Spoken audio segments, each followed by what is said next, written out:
Alright, so today we are playing a bit of Constructed. As you can see, the season ends in 2 days. We've managed to get to Gold Tier 1. I've been using an Orzhov deck. I've called it slash value, so the concept is it's based around banishing slash, which I decided was quite a good value card. The payoff is if you have an artifact and an enchantment, so it's an Artichantments deck or Enchantifact deck. I've managed to so this I keep changing the deck, but this version has 12 artifacts and 12 enchantments. And since it's been performing well, I've decided to spend a few wildcards. I've been sort of trying not to spend rare wildcards if I can avoid it. But for this deck, I've just added Treasure Vault because I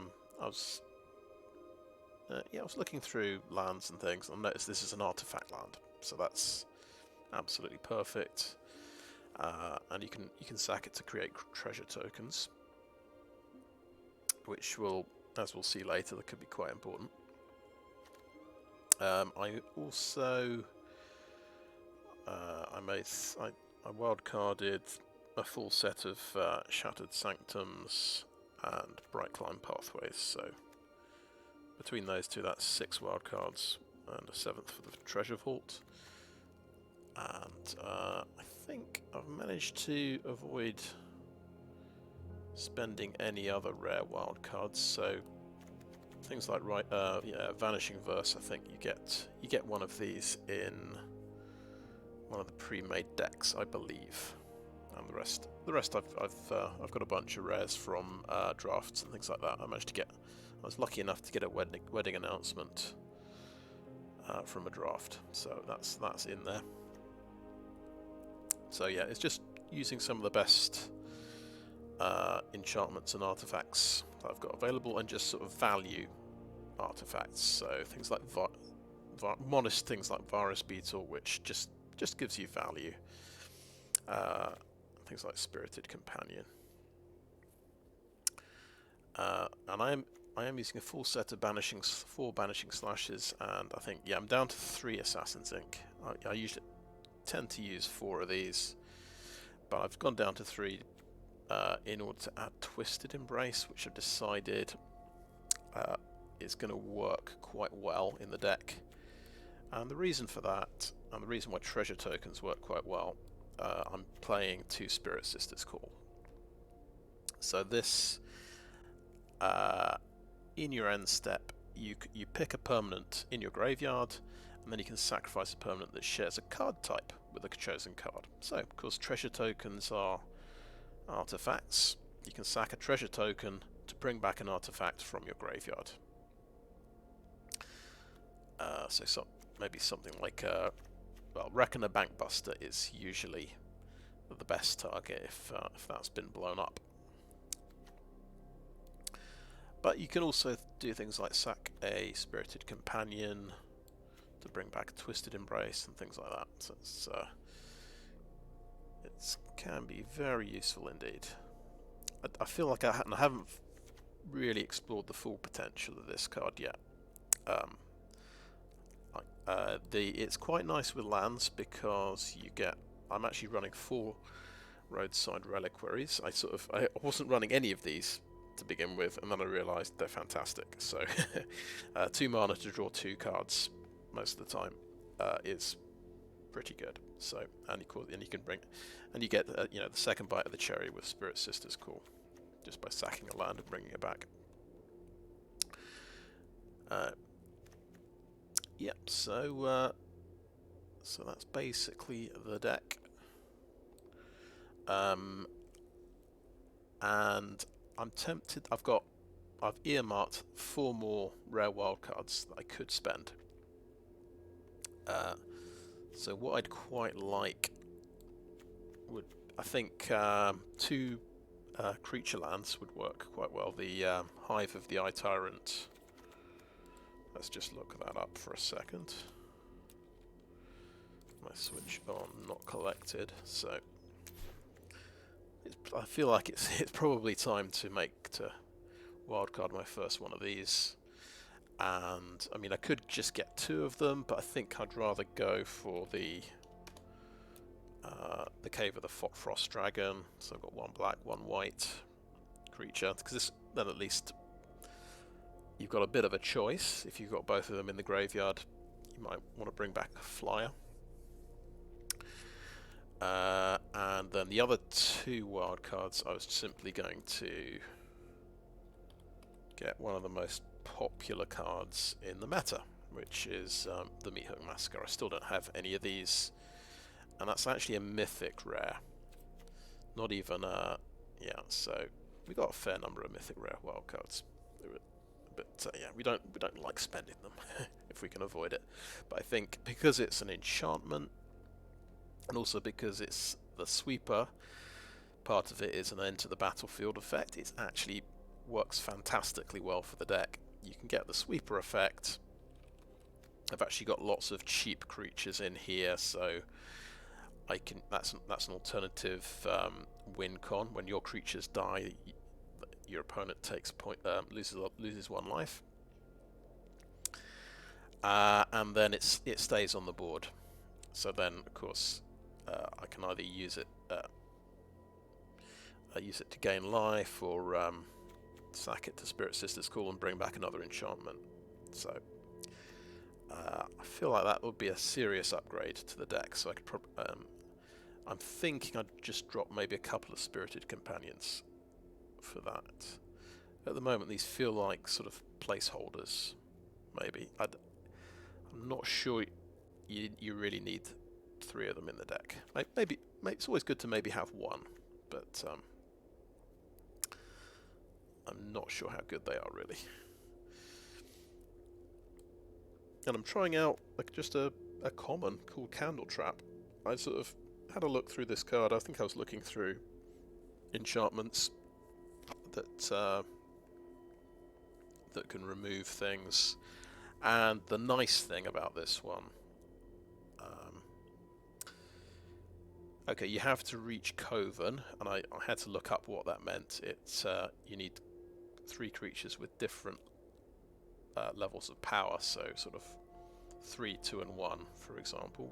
And I checked, my deck is, I think it's got 8 1/1s, 7 2-power creatures, and then 7 more creatures which are 3 power or higher. So it's set up quite well for Coven. But the crucial thing is, if you compare this with something like Portable Hull has to stay on the battlefield to keep the thing exiled. Candle Trap, you actually sacrifice the Candle Trap when you exile the creature. So Candle Trap goes to the graveyard, and then you can bring it back, not just with the Spirit Sister's Call. You can bring it back with Restoration of Eiganjo, because that brings back permanents with mana value 2 or less. So it's I think these cheap artifacts and enchantments that act as removal spells that sacrifice could be quite good. So I could. The other thing I could add is the Ninja's Kunai. In fact, it might be, as much as I like Portable Hull, I think let's say today's experiment will swap Portable Hull for a Ninja's Kunai and see how effective that is. So of course it's 3 mana removal. It's definitely a lot more expensive than Portable Hull. But all right, no, I've immediately changed my mind.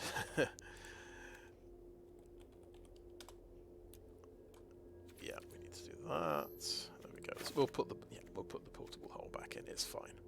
It's really good for taking out token creatures because they get exiled. They get and then you've got the portable hole that stays on the battlefield, and you can sacrifice to bring back something else. So yeah, so that's the deck basically, right? So I'm just I was debating whether or not to try out a standard event. I think the plan is I'll just play ranked queue and see how I get on, because I've actually, it's been a few days it's probably been a week since I last took this into the queue, and I've just changed the deck quite a lot since then. And I've been winning in the play queue, but the rank queue is something else. So we'll just we'll just have to see how it performs. So, and the goal today, we'll see if we can get to platinum with this setup. I think I might just play for an hour and see where I get to.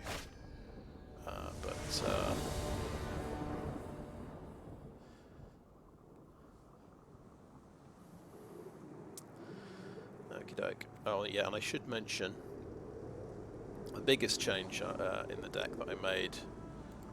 I used to have 22 lands, and I was running Era of Enlightenment, so that's a saga that costs 2 mana. Lets you scry for 2.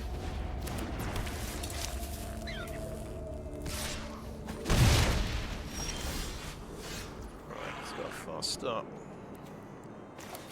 Yeah, so I was relying on I had 4 Era of Enlightenment, so I thought, well, I can get away with a few less land if I can use this scrying effect. And I've got things like Spirited Companion to draw me cards as well. Okay, it's red and white. Pretty interesting. So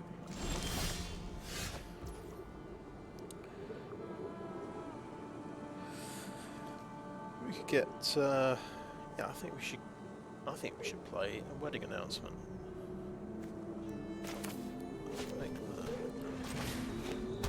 Halfway and yeah, but I decided I had quite a few games where the early game was a struggle because I had a 2-land opening hand. I was missing land drops. So I decided I'd gone up all the way up to 27 land.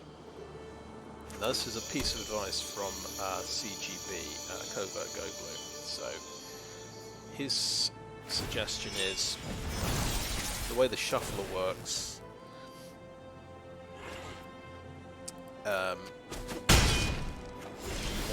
What you want to do, you want 27 or more. Well, yeah, I think no, 27 is the kind of the crucial amount of land, and then the shuffler will prefer to give you 3 land or 4 land hands instead of 2 and 3 land hands. So, which it seems plausible to me. So at least I'm trying it out. Because I used to I'd either go 22 land for an aggro deck, 26 land for a control deck, but 27 land is kind of interesting. I think I'm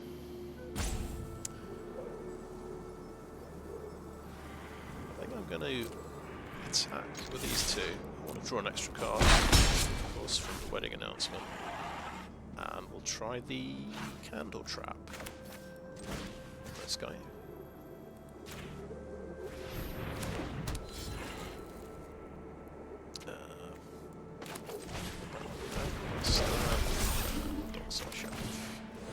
So he's actually Mardu colours, red, white and black.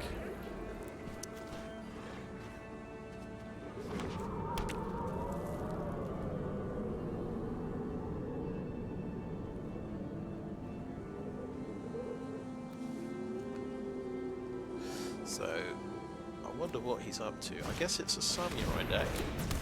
Yeah, that would make sense. He's got a samurai there, and there's another samurai. Oh yeah, this one. Okay. If it doesn't, right? If I let her deal me damage,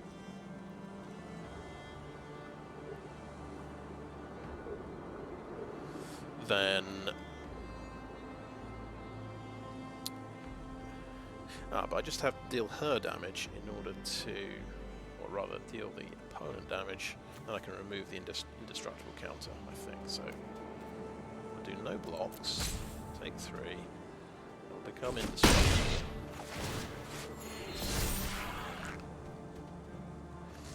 Still got that guy there, unfortunately, who can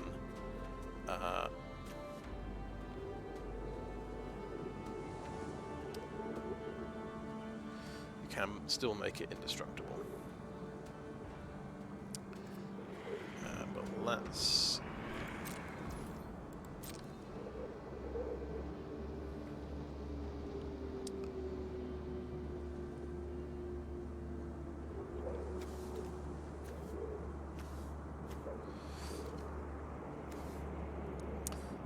Now, one thing I could do here, I could actually Field of Ruin his Black Source.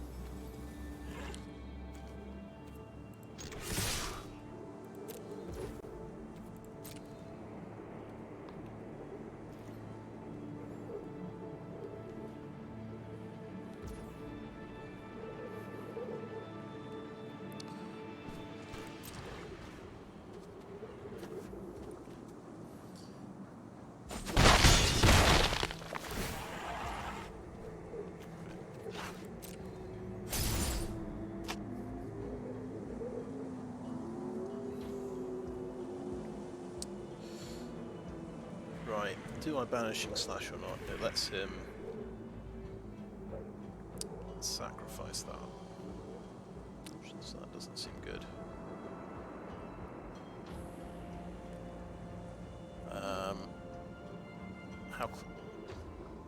I need to use that to get the 2/2 creature, which needs to, which I'm needed to get the Coven effect. Yeah, it's a tricky one, this. So I guess we can wait. I'm going to Field of Ruin and do that to... Oh, he can get a Swamp out of his deck, of course. Silly me.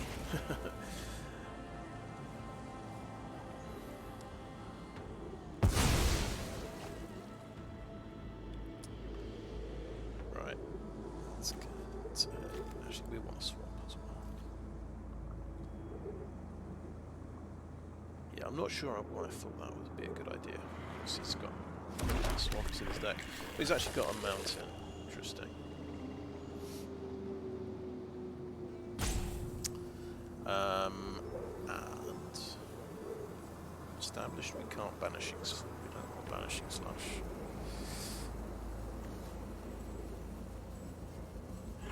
But this will get us a 2/2 creature. Maybe that's quite important. Yeah, I think we just draw a card with that.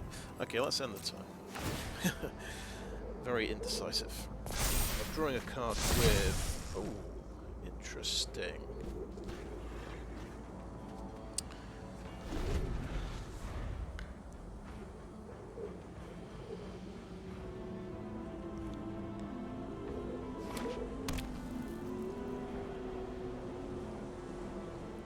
So it's interesting that it's really the Candle Trap has kind of been shown up a little bit in my very first ranked game of the session. I can't get Coven, and I put it on a sacrifice creature. Bit of a situation.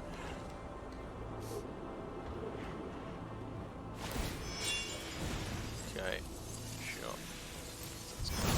Bigger there.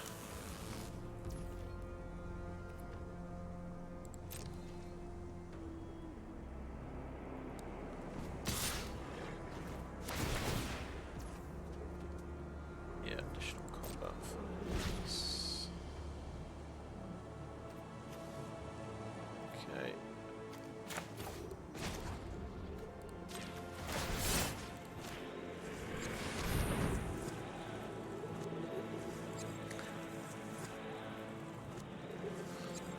Anyway, good to see a proper samurai deck. I've been trying to make, well, I've called it an attack triggers deck with Ryu and the guy who doubles up on attack triggers. Lucky that didn't happen, but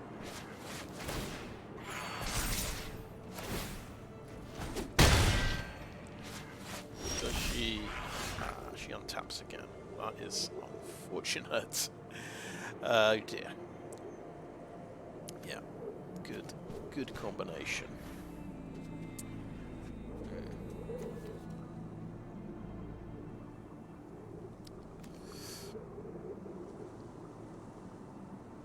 Okay, so not much to do, I think.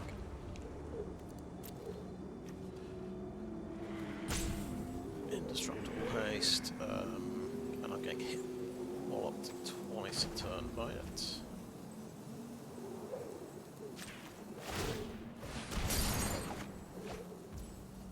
Okay, well, we got one of our roadside reliquaries.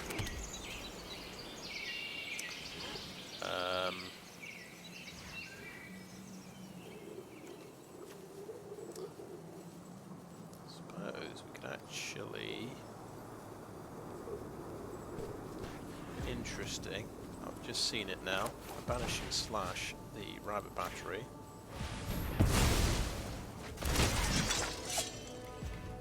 So at least it's only a 3/3.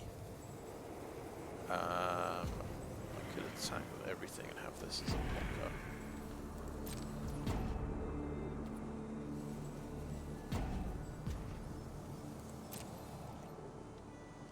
No attacks. Right.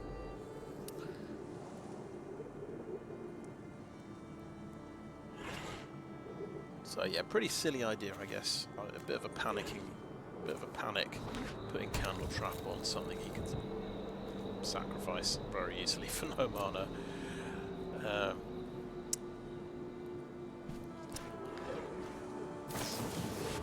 Wandering Emperor, okay.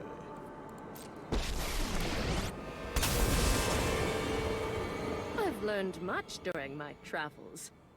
Let me show you. Okay, nice. Strike fast and strike hard.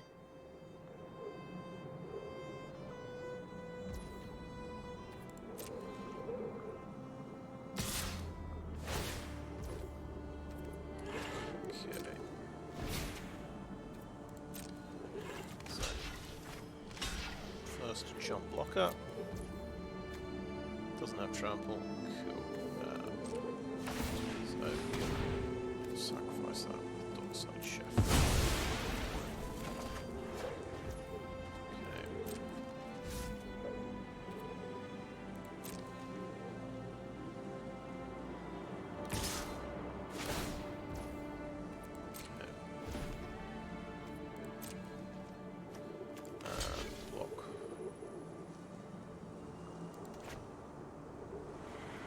I think we'll do no blocks.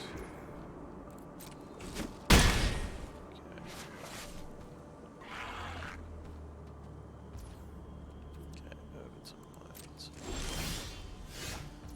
Okay, interesting. We've got Assassin's Ink at least. Right, we can pop the Wandering Emperor.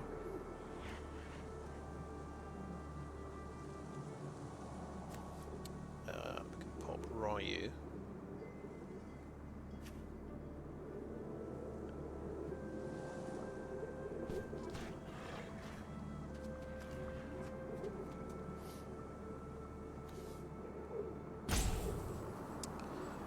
Right, I'm just thinking how we do this.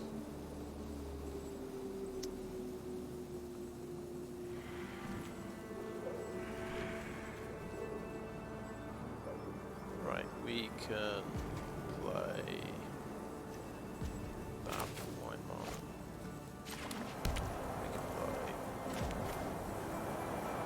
hope it's leaving. Oh, yes, it's leaving 2 black mana. Get cast that. Okay. So that's a blocker. No attacks and end the turn. So my feeling here is when he announces his attack phase, we will kill Ryu. Aha. Nice, so that will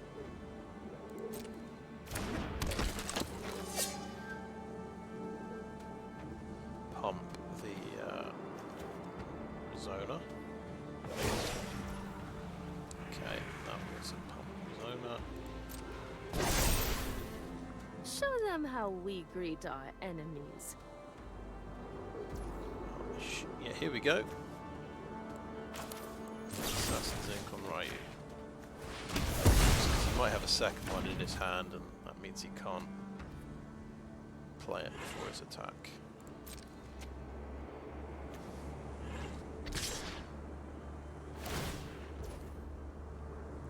Okay. So that's a 6/6. It's indestructible. We will chuck human play.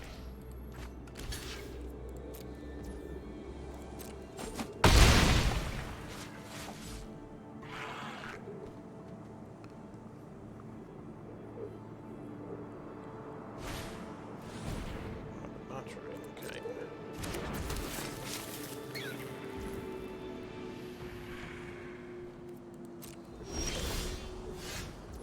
Oh, Assassin's Ink, you say? Right, I think AO the Dawn Sky can kill Wandering Emperor.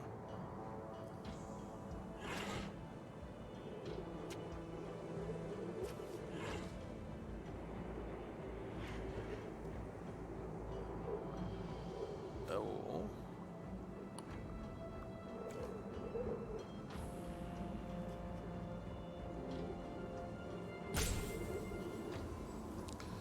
So, I think I have to hit him personally with AO to make sure I get rid of that token and chuck these 2 at Wandering Emperor.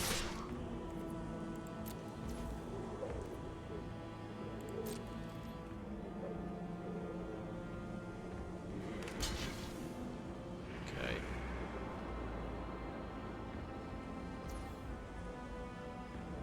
Interesting, right, so we're only going to do...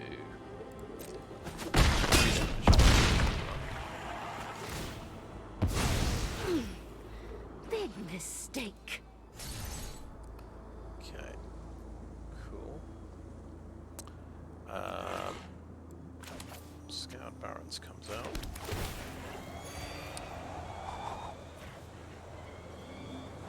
I'll do the roadside reliquary draw.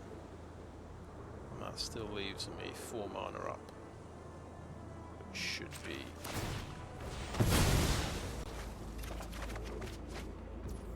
Okay, yeah, and end the turn there.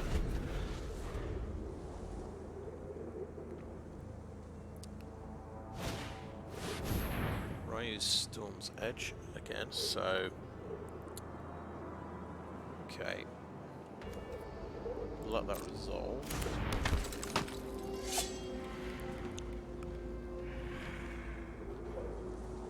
I want to see what he does with Wandering Emperor. Might put the token on Rizona. Yeah, he did. Okay, cool. I think that's all we were waiting for, so just Assassin's Ink Rizona.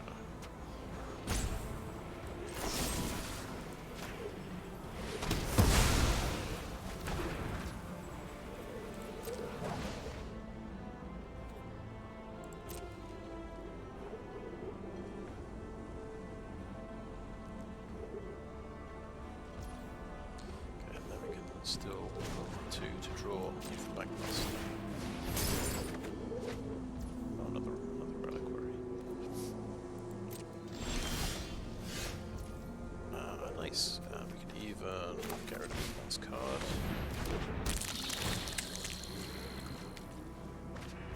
It is another Arizona. That's a relief.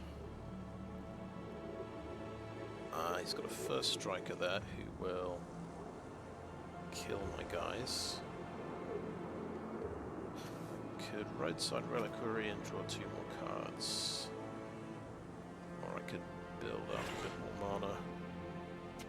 In fact, another life point might be actually quite useful, so I'm going to place Scoured Barrens like that. I'll use my dragon to kill the Wandering Emperor.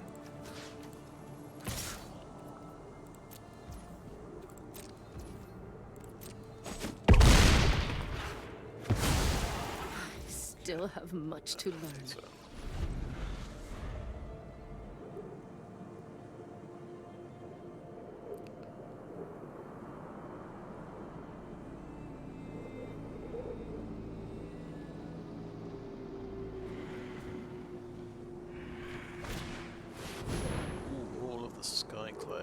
Oof. Ouch. Oh, I think I might be dead. Because he gets to attack twice with Ryu, who'll be 5/5. And AO the Dawn Sky has to chomp block the first time. Well, that's interesting. An interesting turn of events. Let's draw a card with Nightbuster. Check. Oh man. Right, let's resolve that. It's a good top deck, isn't it? I think it just won him the game.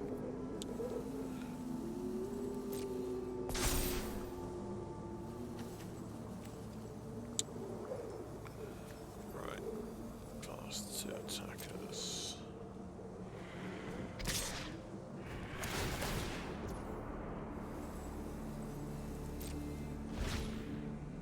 Okay. Just thinking, is there anything good I can get from the Dockside Chef? I think it doesn't matter too much. I think we just block, just chomp block, and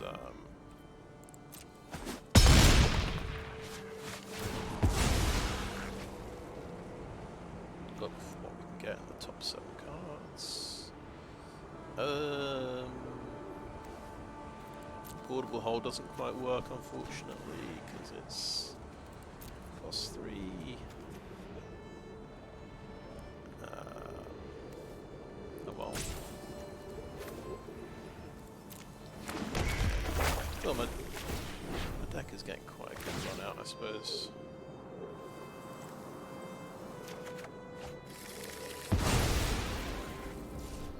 I do have that issue with... Okay.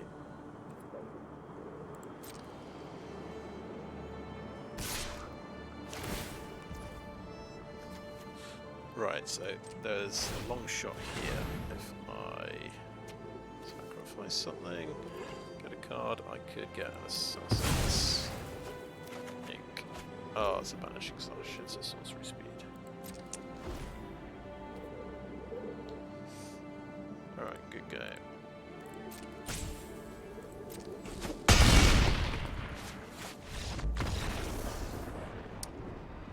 Very interesting. So yeah, we really blew it when we put Candle Trap on something he could sacrifice. But I don't know. I was very worried about taking lots of damage from that guy.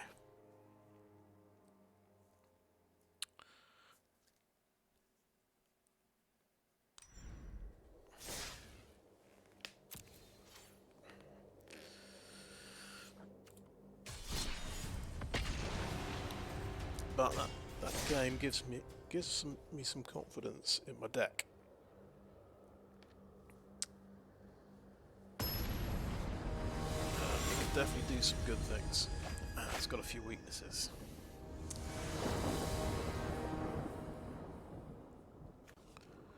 Right, interesting. I said if you get 27 land, you're practically guaranteed to have a 3-land or a 4-land hand.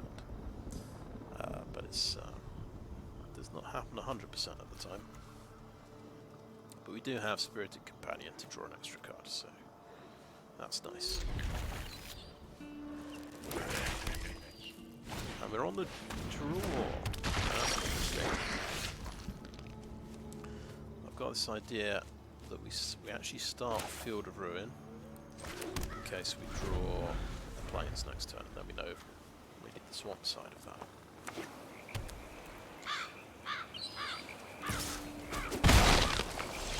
Right, blue-black, he's got... Oh, we've got another colourless land. That is one thing, we've got, I think, 7 colourless lands, so that is possibly a bit of a weakness. Actually, yeah, we've got a target for our Field of Ruin already.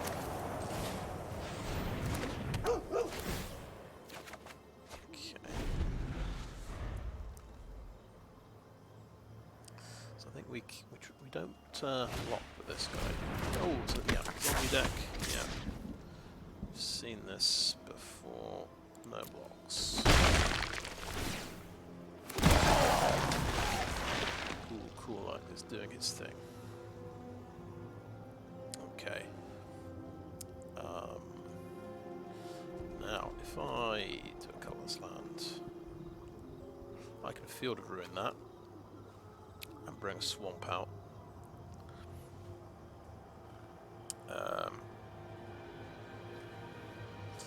Because all my removal does rely on having 2 black.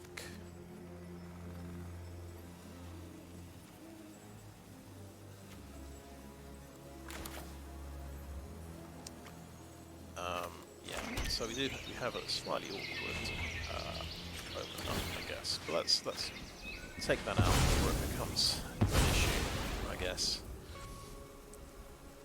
Let's get the swamp out.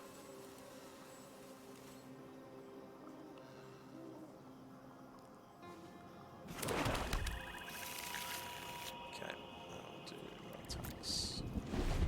But yeah, slow start. We're going to get swarmed here a bit. Can't even do Assassin's Ink next turn.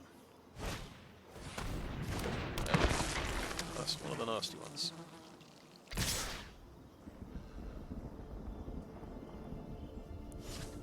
He's keeping that back, that's fair enough.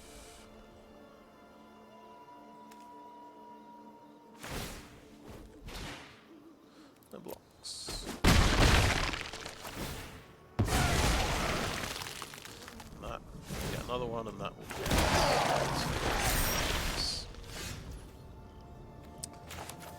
Okay.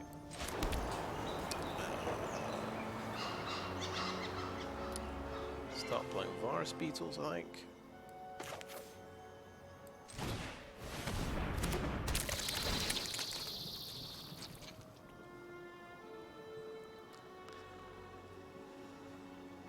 Yeah, of course, if he can always...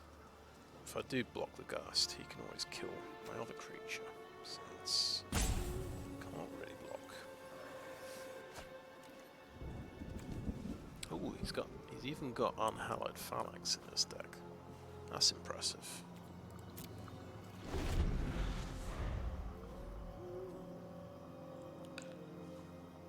So, question is...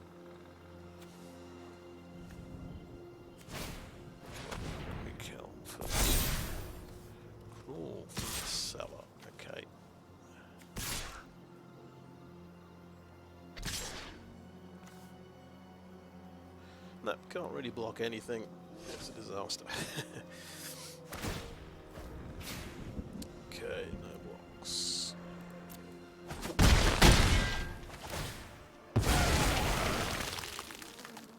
I see he it's hoping on his dude.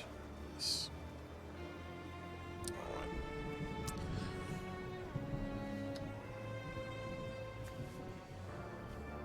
So, I could Twisted Embrace him. Or I could Assassin's Ink and do another Virus Beetle.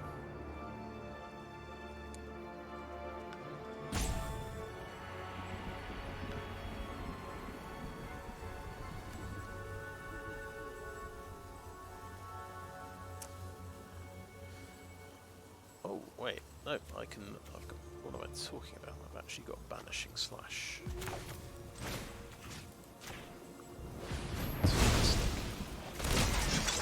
And Morris Beetle. There we go.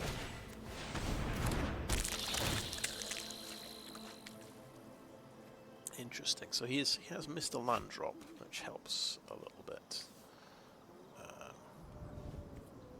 He might be reanimating things though. But we can make a huge creature. We can actually make a 3/3 next turn.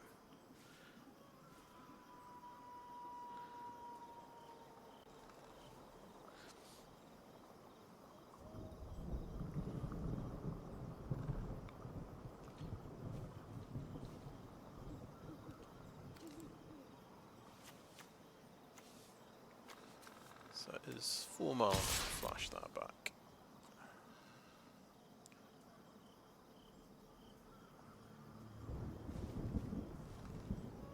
So yeah, the Shambling Ghast can trade for the 2/2. Gotta remember that.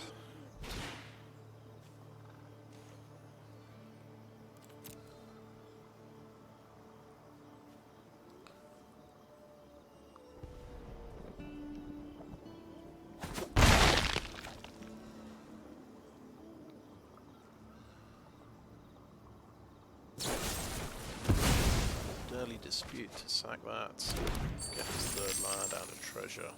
That's pretty solid. I know that card. Yeah, I was playing. I managed to randomly get a copy of this card from an individual card reward. So I was running it in this deck, and the only trouble was it was encouraging me to play at least one of every casting cost a creature. I had so I had 1, 2, 3, 4, 5, and I thought I never actually cast it at all. So I decided to drop it from the deck. So he's never going to tap his Ghoul Crawler. We'll have to Assassin's Ink it.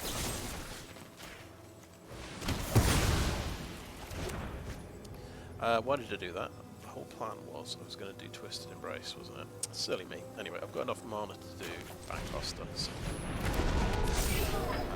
And, I don't need to attack. There we go. Remember, our only enchantment is Spirited Companion at the moment. So this is definitely why you don't want to Twisted Embrace on the companion. Oh, very nice. That's a good banishing target. That's an incredible bit of value he gets from that. Have we got any creatures in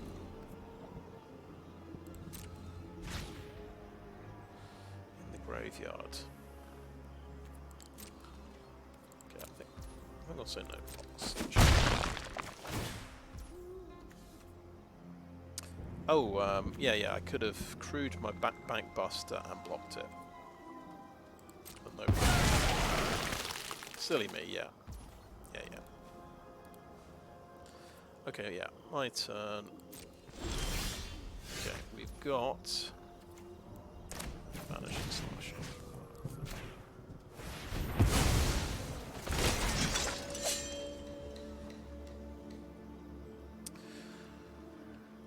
Right,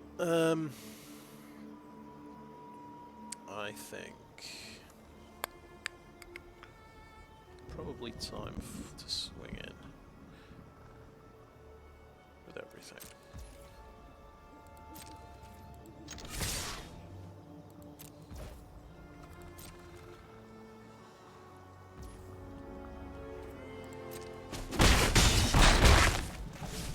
Okay, and I can... No, I'm going to use that now because I'm missing land drops. Okay.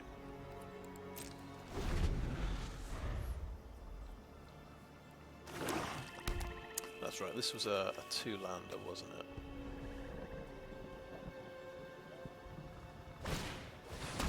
But I had of course, a Spirited Companion. Ooh, Fell Stinger. Oh gosh, he does have direct damage, yeah. Yes, well, we're going to learn all about what zombie decks can do. At the very least.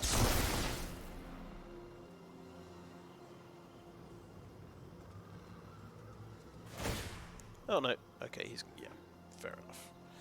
He's going to draw 2 cards. That makes sense. Yeah, you should kill the Spirited Companion, that would make sense.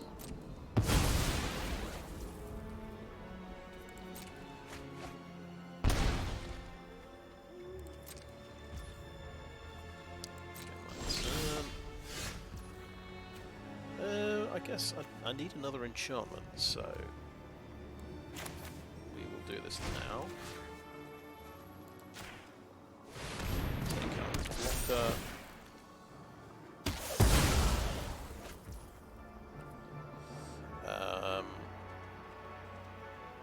Yeah, Backbuster could get crude.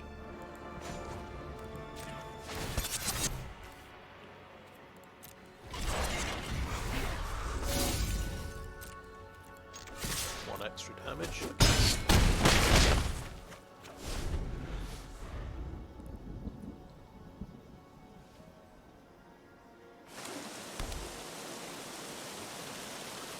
Mana can do me 6 damage.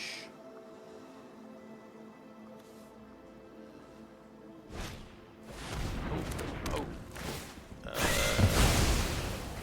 Right, yeah. Killed my creatures. Yeah, lunch life. Yeah. It happens. So, of course, if I can put out 3 power of creature, I could actually attack. Or I could just go Circuit Mender and put my health up a little bit.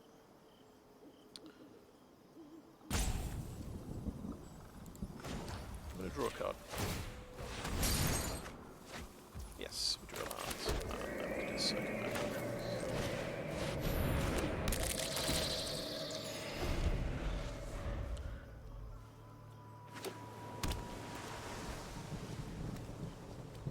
I think we can put the Massacre in a portable hole as well. That would make sense. We are quite like another enchantment.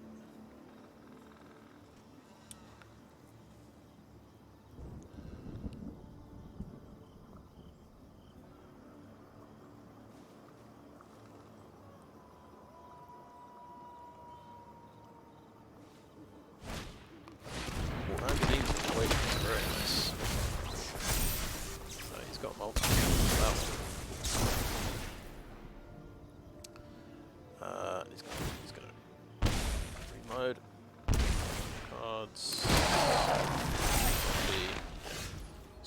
Lots of stuff is happening. Cool. Okay. Right. So I was going to use Portable Hole on that.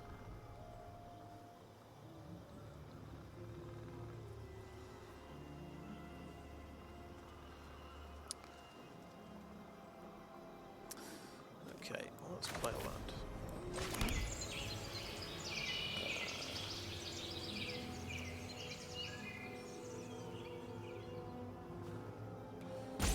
What are we sacrificing? I guess we just sacrifice the Circuit Mender. Right of Oblivion.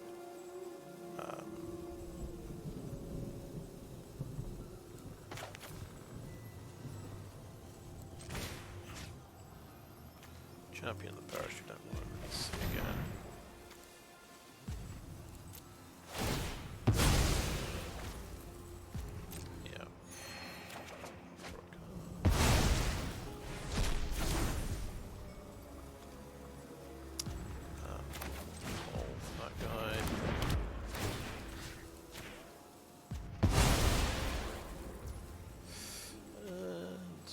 Restoration of Eiganjo.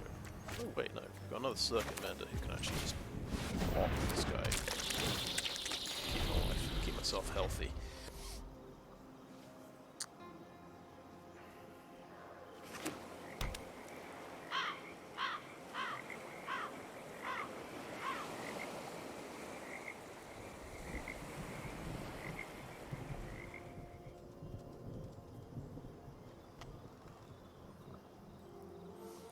just remember he did Fell Stinger. Drew cards, so he's got loads of cards in his hand.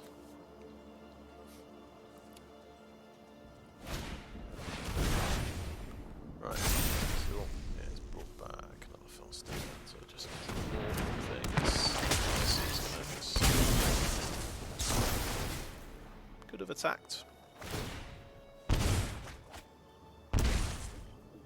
Right, even more cards. Nice.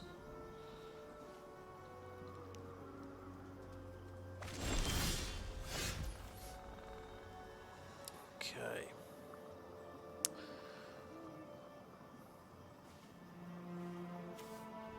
Guess we're not too scared by that, so we shouldn't overreact.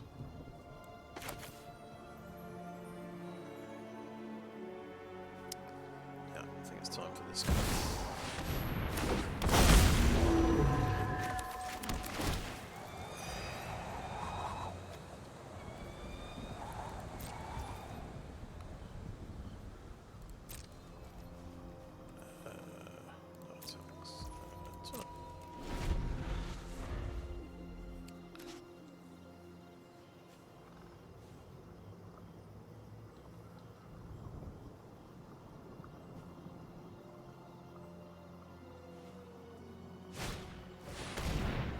Right, zombies get flying.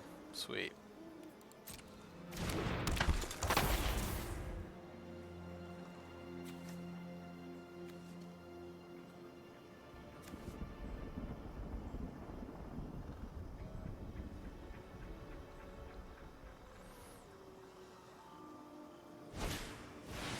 That spell stinger. Yeah. It's exploit happening.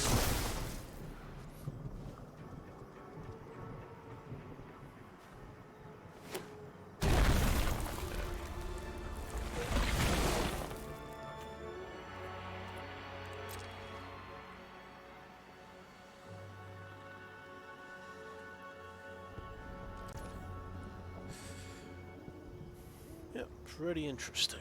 Pretty tense situation. Okay, my turn. Oh, interesting. We can blow up one of those guys when he blocks.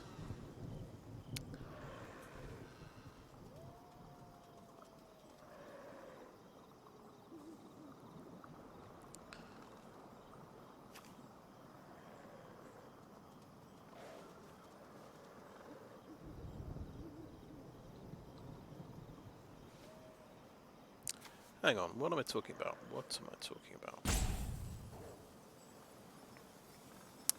Rite of Oblivion on that, and swing in for 5. And then figure out how to do an extra point of damage somehow.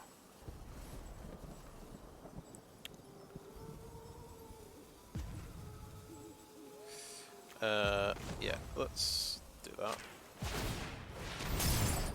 And then sacrifice the treasure token.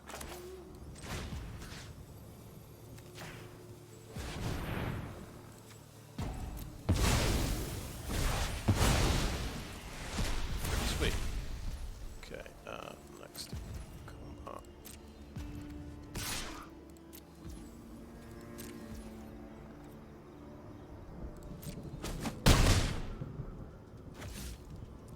And we could hold on to that, or we could play it and play a Spirited Companion. I think hold on to that. So if I lose all 3 creatures this round, okay.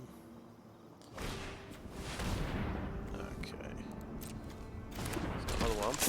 Interesting.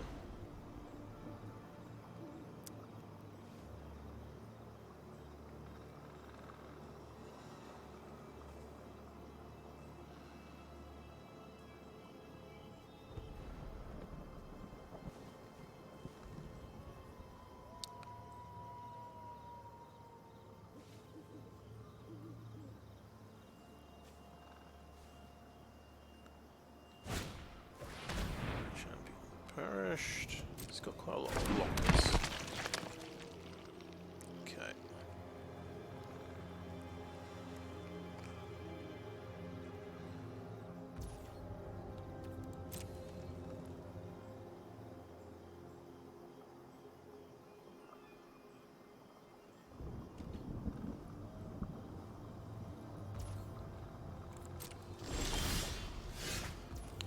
Oh, Spirit Sister's cool.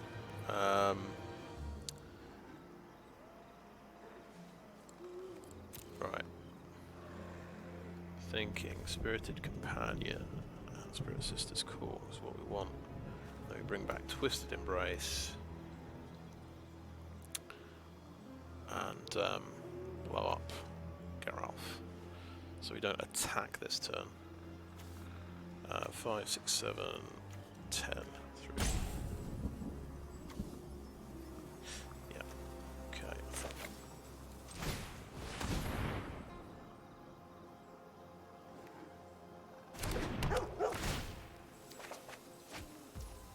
Hey, we hit a land.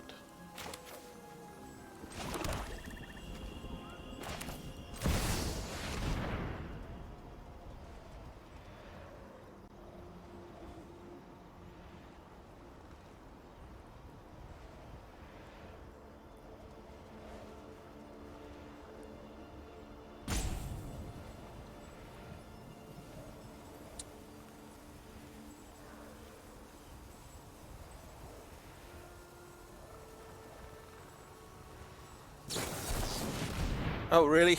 Haha! Sweet. Well, yeah, we are learning about zombie decks today. They have counter spells. Because they have.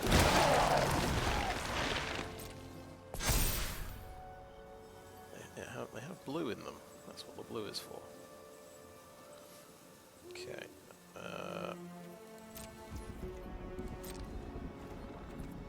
Attacks. Turn.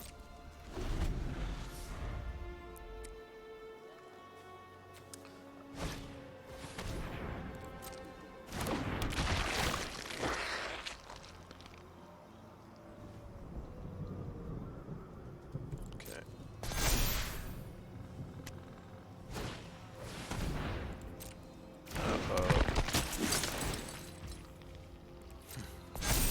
Uh-oh. There's a big zombie. Headless Rider, yeah. Sure. When his guys die, I lose life. Oh dear. Oh dear.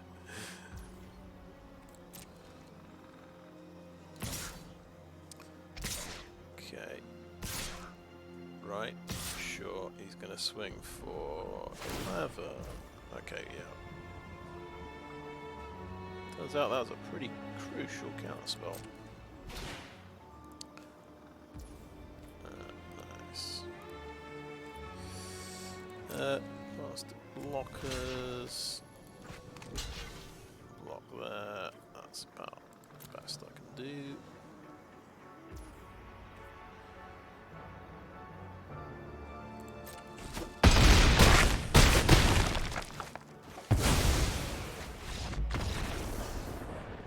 Played one counter spell, but it was absolutely crucial.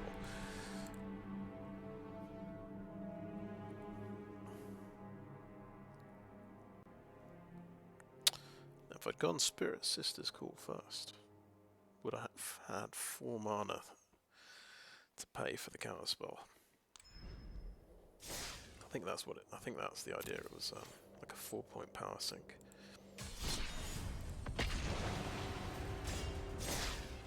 Oh well, 0 for 2 so far. Let's see. I think I said I was going to play for an hour.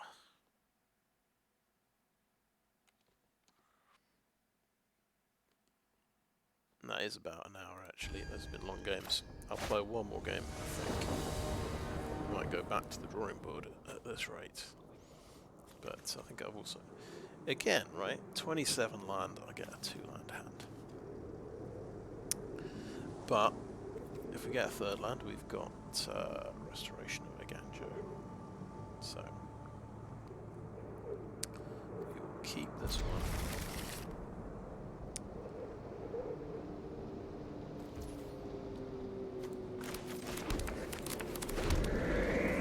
We're playing Yogg-Sothoth.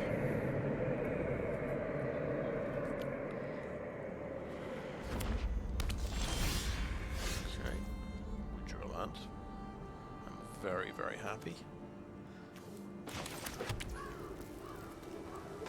So yeah, I get 2 landers, but I seem to draw the 3rd land so far. There's some suggestion that the shuffler looks at not just your opening 7 cards, but also the top 7 cards in the deck. Not sure if that's true. Oh, he can get one of my cards. So he can kill my restoration of Eiganjo to slow me down, if he's smart. Is that an angel? Yeah. Oh, so it's a black-white angel deck. Interesting. Yeah. Maybe that's the way you do it. I've been in the play queue. I play against the mono-white angel deck quite a lot. So every 3rd or 4th game.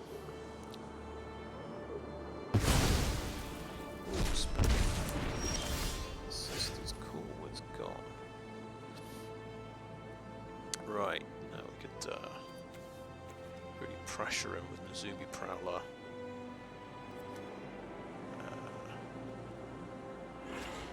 Develop Restoration of Eiganjo.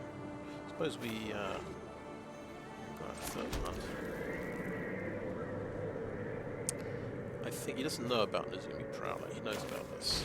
Just play this again. Lions. Swing in for 1. Now, I'll tell you what, I've only got 1 ninjutsu card in the deck, so there's no possibility of them jumping back and forth.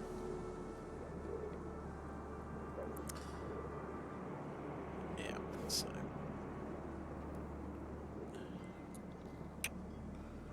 it's kind of fun though to have one combat trick guy in the deck, I think.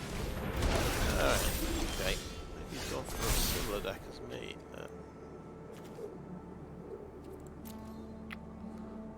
Discard a card. Okay, yeah, let's discard the Scoured Barrens.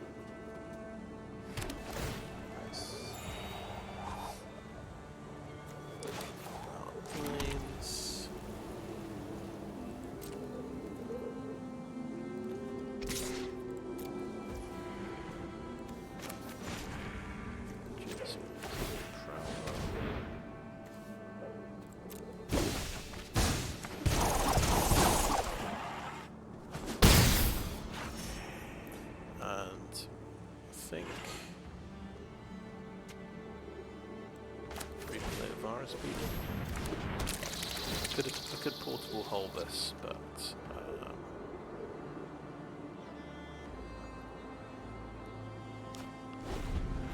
I won't.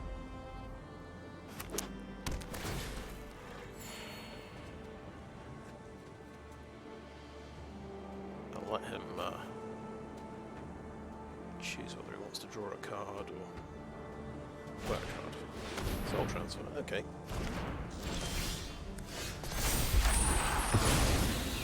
Yeah, this is the first time I've actually had a mirror matchup. This is another Artichantments deck, because it's using soul transfer. Pretty awesome.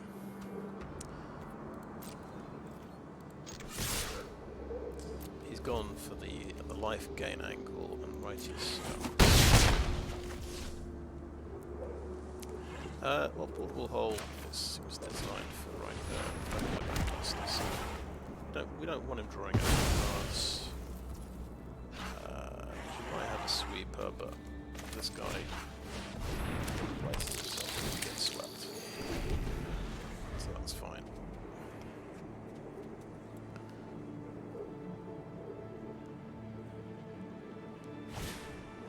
Barrack class, yeah. So I was just thinking about making the life gain version of the Artichantments deck. Oh, he gets my remove card, so he gets That's smart. A lot of pressure on that.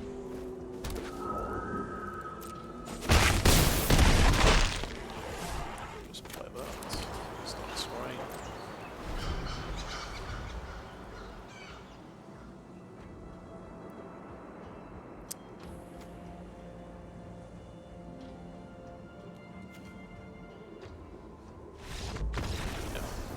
kind of game. I feel like that was another 2-land start. Okay, okay, right. I think I'm going to play for another hour. That's given me so much confidence. And you get 2 bars of progress if you get a win, so I'm just 2 wins away. Very lucky after 2 losses it didn't drop me down. Not sure what the setup is. Okay.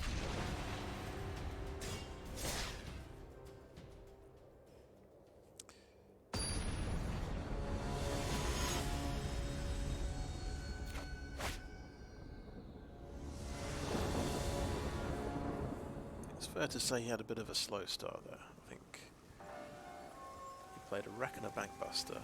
He took out a couple of cards from my hand. Right, yeah, well, let's focus on this game. I do have black mana here. Yeah, let's go for it. I think, but I'll open with the... oh, no, wait. I can open with the Dockside Chef. Just put pressure on my the nice thing is, how much do you got? Artichantments. Zephyr Boots. Apparently this must be a good card because people are playing it.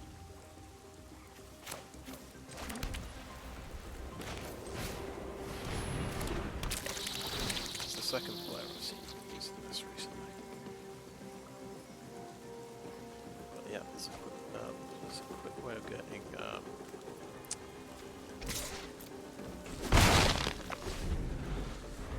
flying. Maybe it's equip. Yeah, it'll be a red. It'll be a Boros equipment deck. Aha! Right. So we have our samurai.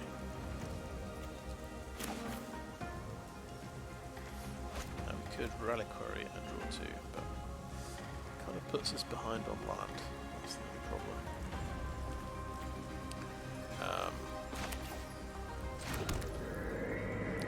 I think what we found with these guys, they variously are a bit of a problem. They keep something alive. So I think killing it all makes kind of sense. That might be very wrong, of course, but it felt right.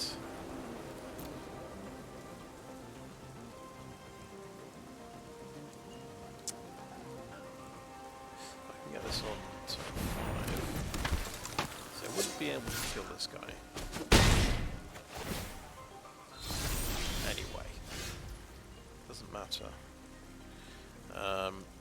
So yeah, this is one of those ones where we don't actually... I think, whilst I've still got the Artichantments up, we do roadside reliquary and is it? Hopefully we get a removal card. Oh, there's one. So we're not going to be doing any blocking.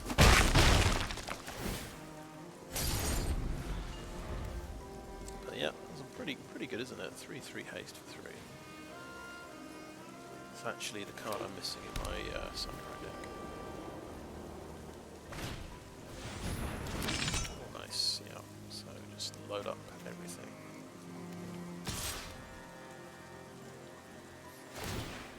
I did draw another card, so that's pretty handy. Okay. Oh, here we go. We've got a card. Okay.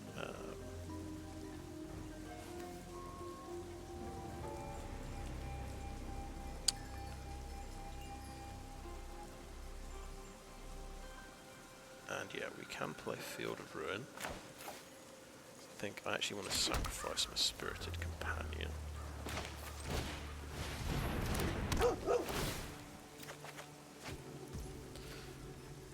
Exile target non-land permanent. So, I don't think it matters that she's indestructible.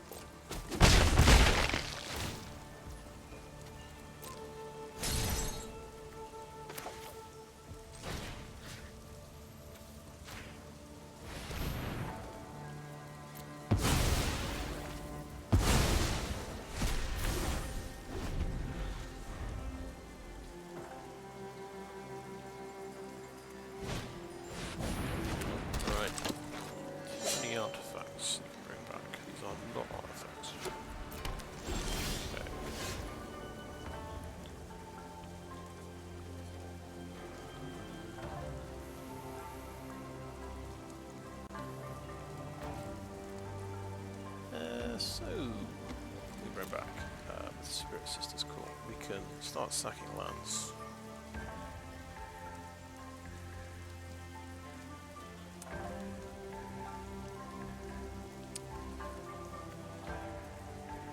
I think, on balance, that's potentially very threatening with these things. It's not 5 damage.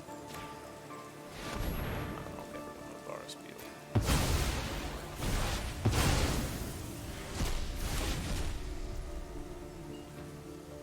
And this thing helps me scry, so that's pretty cool.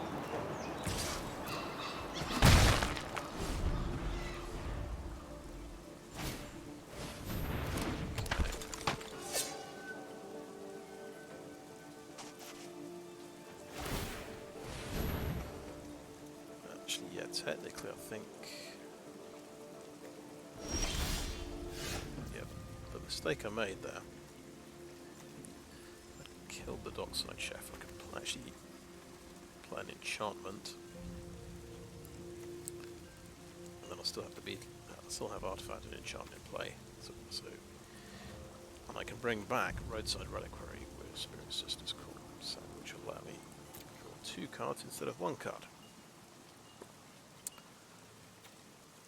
Which, yeah, could be quite important. So, at the moment I can only bring back a Spirited Companion with Spirit Sisters Core. He's just fine. I'm going to actually swing Dockside Chef, because why not?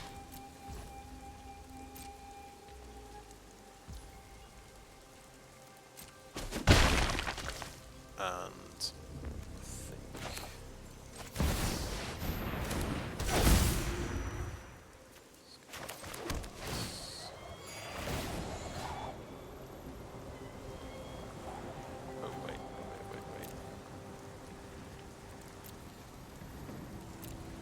yeah, we can bring back a Fire Speed. Let's sack the Dockside Chef. So Nancy's holding, okay. That's a good point. So we've brought back an artifact, and then we can get value from our roadside reliquary. And if we're still alive. So he's gonna do me 5 damage. 6 damage, I think. Oh, he's got haste, okay, yeah. He just topped down that as well. 7-4, oh dear.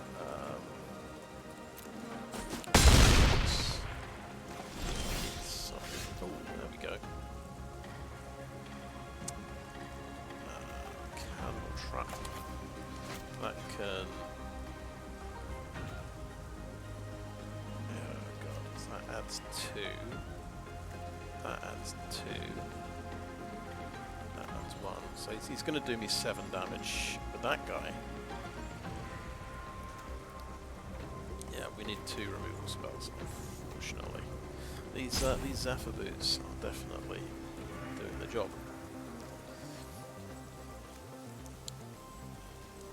Oh well. Equip 2. Yeah, we just... anyway, we'll do the guy who's got the most. Right, Shat Sanctum.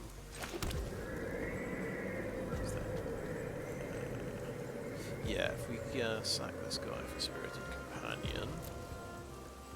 Oh wait, no, we no attacks. Enter. No, if we get roadside reliquary,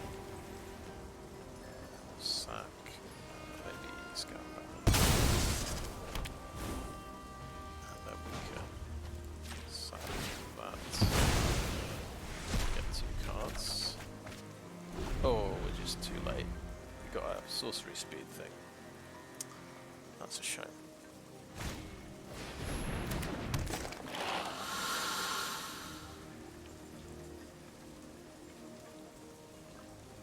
Interesting, he's played Lizard Blades. I don't think it does that. Yeah, he just wins. Nice.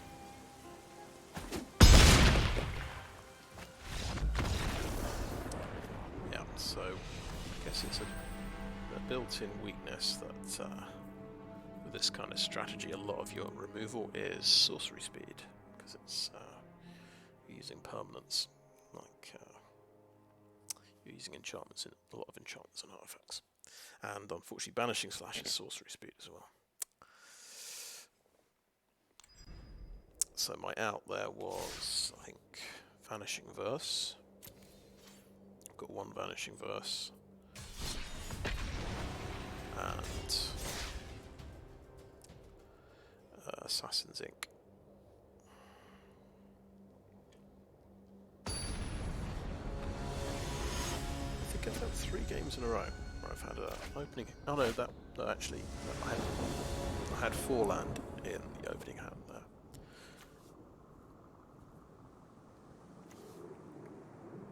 Right, 3 land. That's more like it. Right. 7.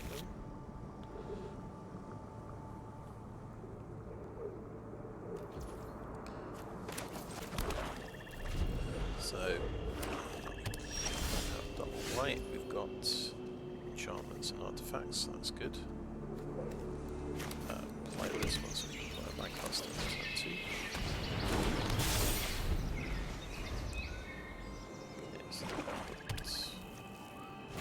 Maybe a mono, another zombie deck, okay.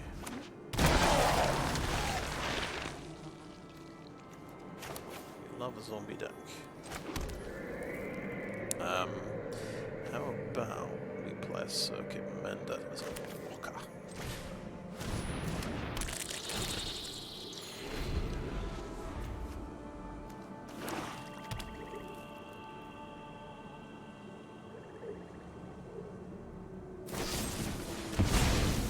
Okay, interesting.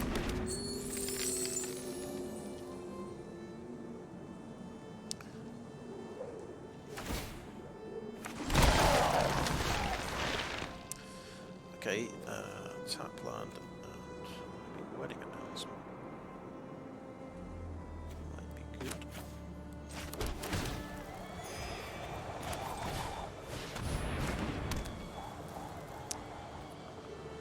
And a white attack.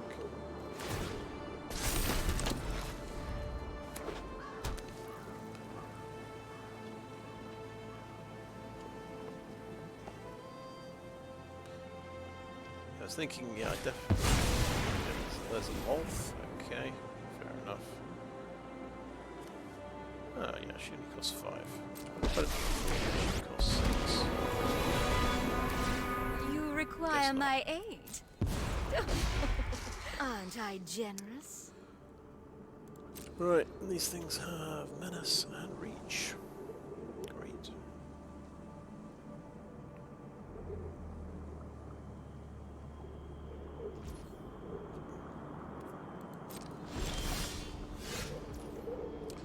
So, a bunch of reliquaries and things.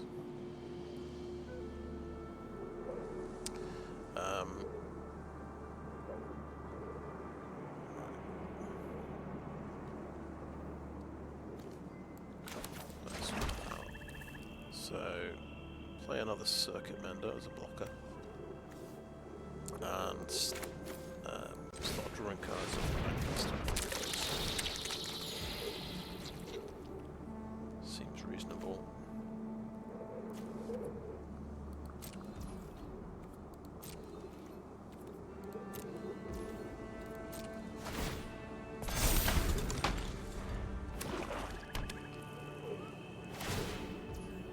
Yeah, he has a Field of Ruin, which is quite interesting. My words are for Blow up that reliquary. ambitious minds. I can't actually respond to that.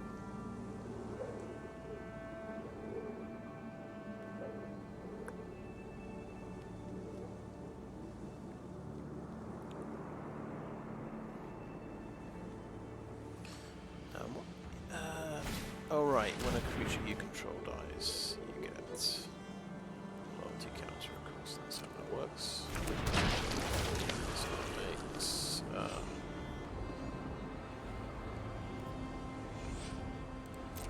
+1/+1 counters. Okay, so he gets 4 and you get 2 more of these. Okay. Sure.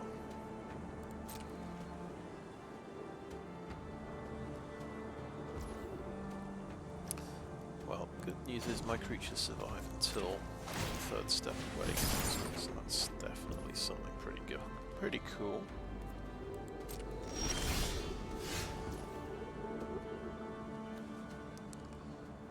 Right, let's do Shattered Sanctum.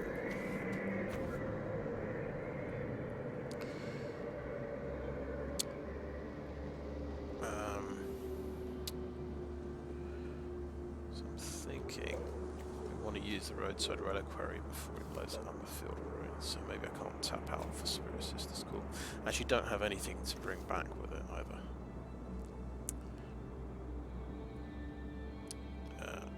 So won't worry about that.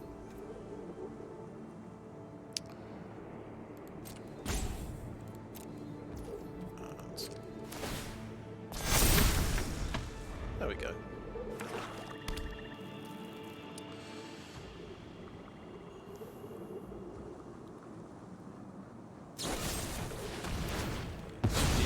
So that's going to be a loyalty counter off. Subservience will be rewarded.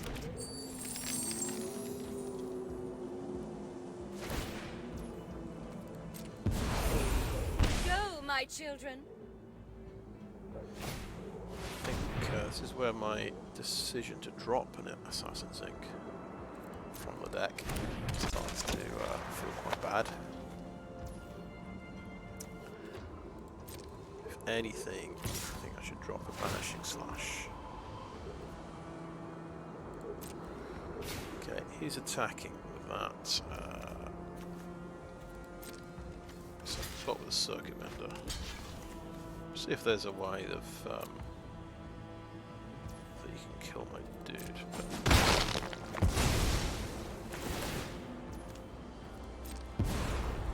My course, power right. is More for of an opportunist. annihilation. Yeah. So yeah, these are all the advantages you get if I just block. Draws a card there, gets a loyalty counter there, and then maybe she can. Yeah, no, she needs another loyalty counter to. Okay, eaten alive. Right on that one. Sure.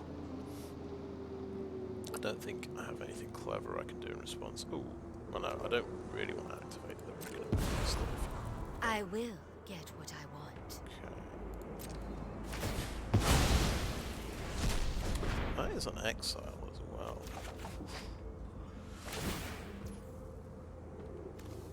Okay. Step. Right. So I think I'm going to sacrifice that first. I don't want it to get tapped. Room for the Bankbuster. And that looks good, doesn't it? We got the Assassin's Ink.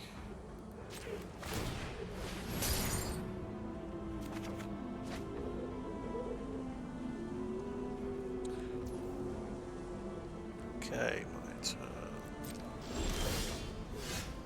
Oh boy, Twisted Embrace as well.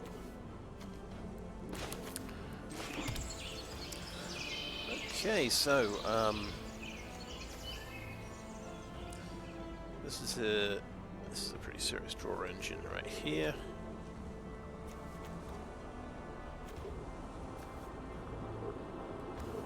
And, right, let's just check. Are we tapping the right mana? Okay, so I'm going to pop that on the Circuit Mender. Take that off.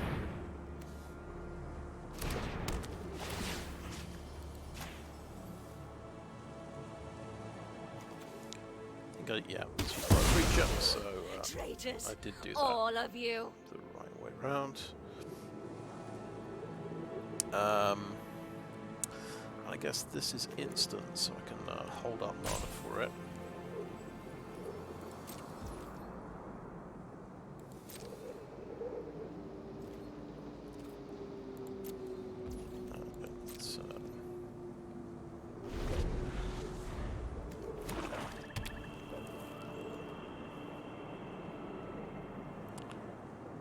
My idea is, okay, fair enough.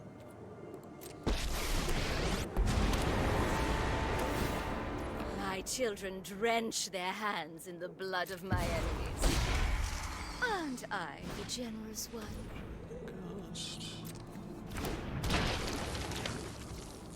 Okay. Right, so he will draw a card if I kill that. But he'll draw a card anyway, right? It's going to die at the end of the turn. It triggers once per turn.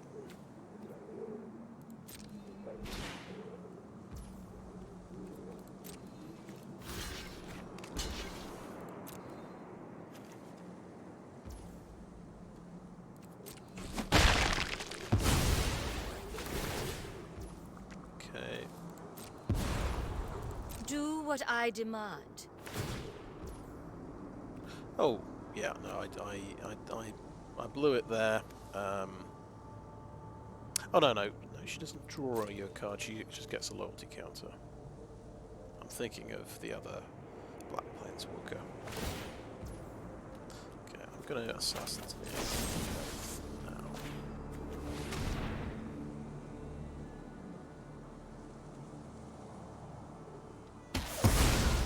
You win this round, but I'll be waiting for you.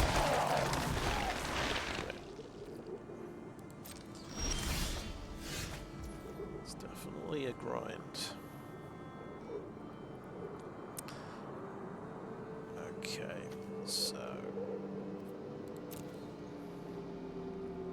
I think I want to keep my mana.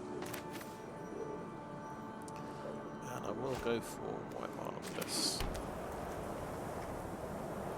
I think is it time for Spirit Sister's Call?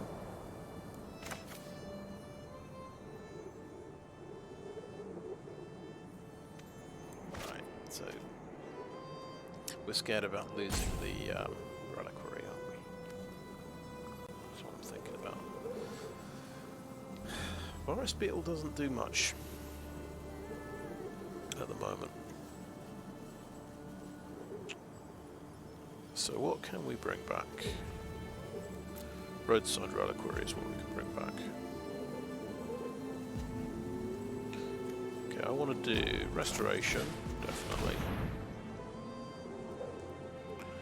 And then I can hold up mana to either do a reliquary or a bankbuster.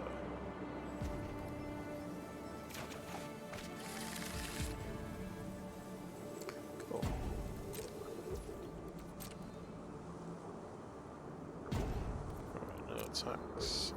So this kind of board stall, this is where you want your meat hook massacre to come into play, I think. So definitely, this experience is selling me that, selling that card to me.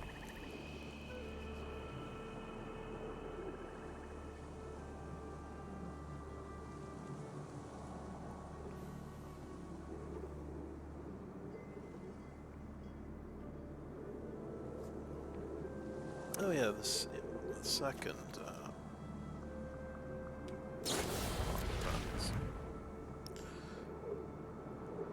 oh, okay. Sure.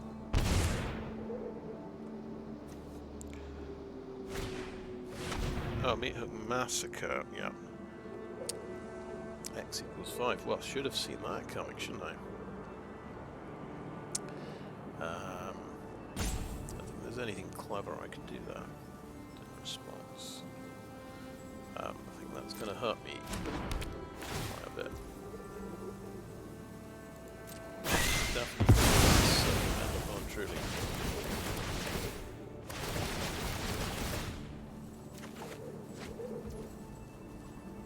Resolve all.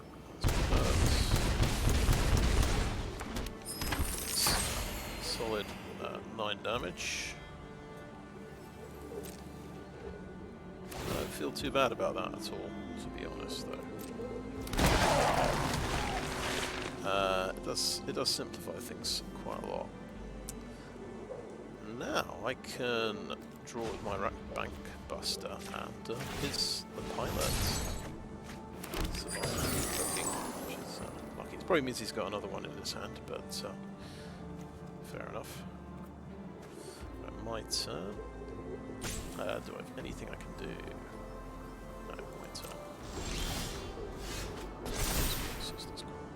So, what do we discard? I think he's actually a bit low on cards. I think. Oh, we can discard the planes because. Wait. What can we bring back? There isn't anything amazing we can bring back. We can just drop Virus Beetle and bring it back. Just saves me a couple of mana.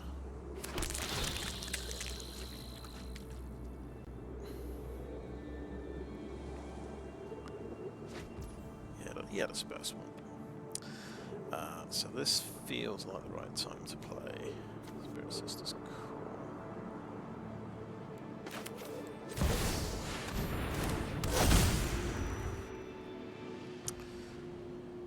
And we've got to try and find an enchantment to sacrifice.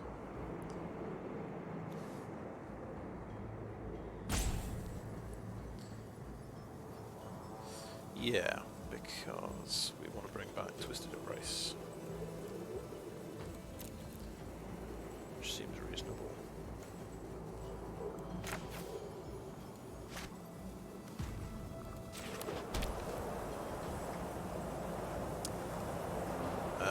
Let's play another restoration.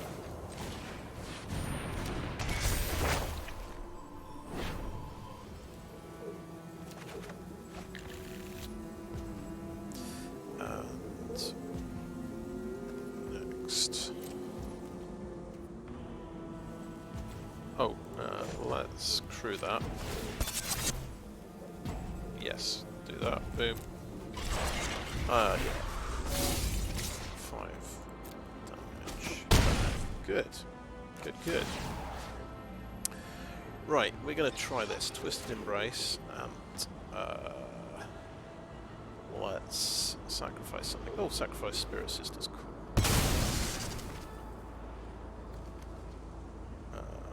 Yeah, let's put it on the bank buster.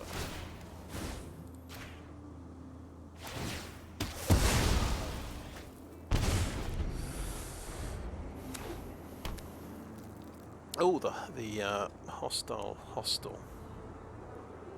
Okay. Yeah, tainted adversary. Do that a bunch of times. 6 of those. Pretty scary.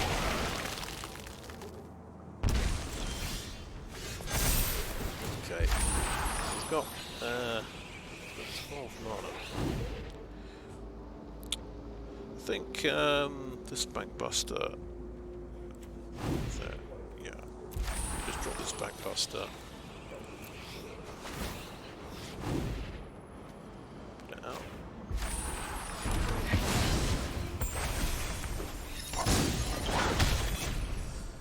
And we've got to survive this somehow. Banishing Slash is a good place to start. Take out the meat hook. That's 3. I think player planes. Definitely Vanishing versus that guy, and have enough to for us not Spirit Sisters. Cool. And sacrifice it. Yes, that's really cool. So yeah, we've got enough to take out this guy. big creature. Because at the end of the day, play another Spirit Sisters Call for this time.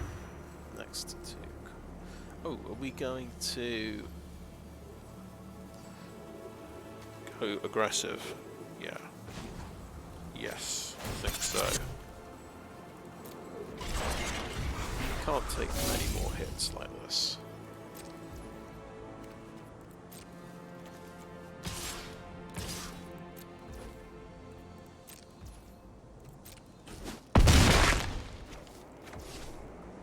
And turn and we want the Circuit Mender. Sack a treasure. 2 life. Then we can block 3 of his zombies. And only take 6 damage.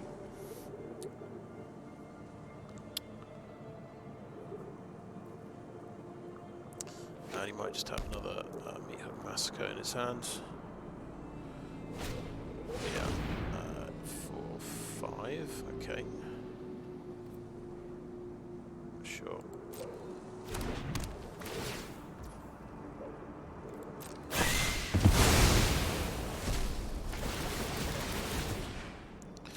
At least I draw a card off the Circuit Mender. Opportunist, okay.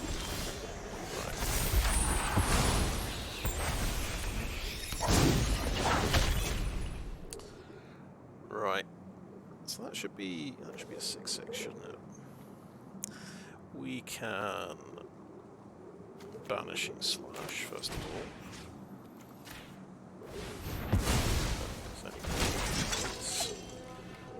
Spirited companion. I guess drawing cards might be a really good idea. 2 cards might be a really good idea. What? Okay. I think Spirited Companion's a good idea.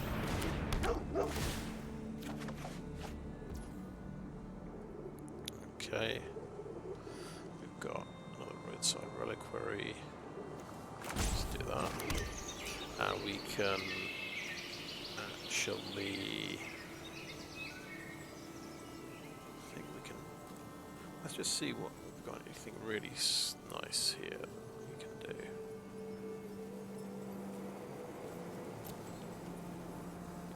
Think crew that with token.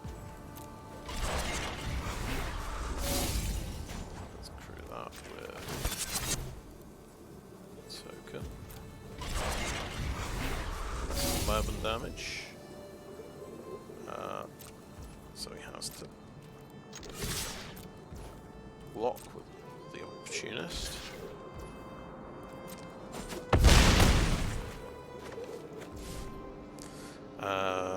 And the turn, we can get a Virus Beetle. What artifact can we sacrifice to the Virus Beetle? We don't have any artifacts we can sacrifice, so I have to bring back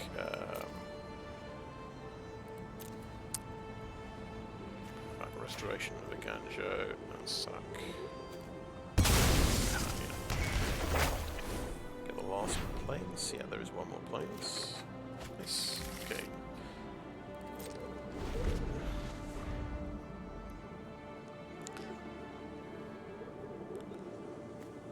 This thing only transforms when it's got 3 soul counters. Okay.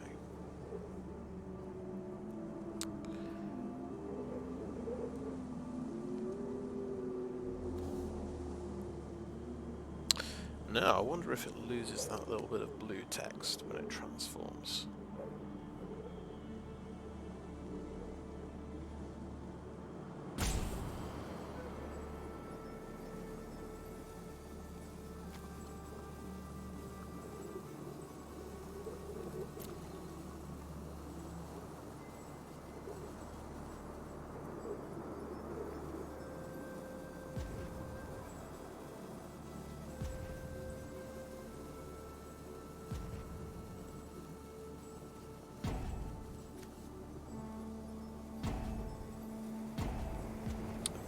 having to think. Don't blame him. So we can draw, we can still sacrifice this and draw 2 cards.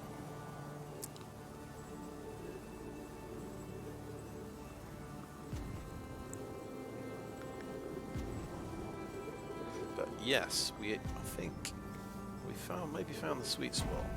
We're actually getting some really good value out of Spirit Sister's Call now. I'm sure there's even better ways to use it, but this definitely seems to work.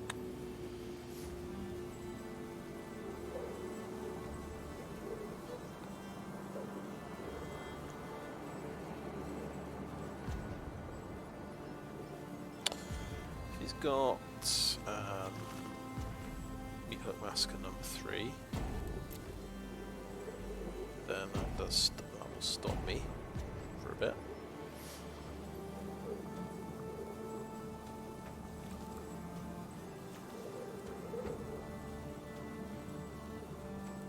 Yeah, we had 2 Loths to contend with.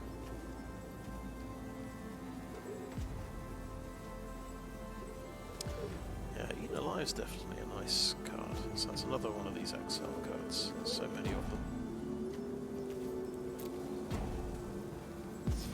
Yeah. So the thing with the zombie deck is much more effective at creating tokens to sacrifice.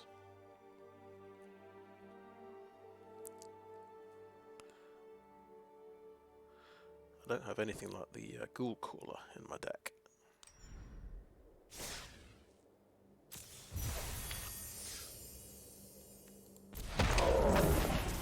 Oh yeah, we just played against this guy. I say we carry on. Yeah, ranked is definitely a different beast when compared to the play queue.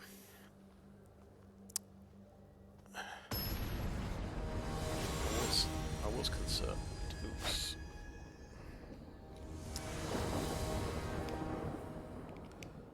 I was concerned I played too much play queue, and I weakened my deck because I was,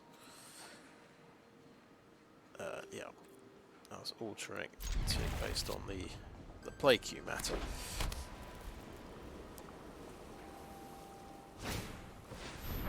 Oh, here we go. Not played a monk deck yet. Okay, nice. Doesn't have vigilance, I note. I think we'll play the tap hand.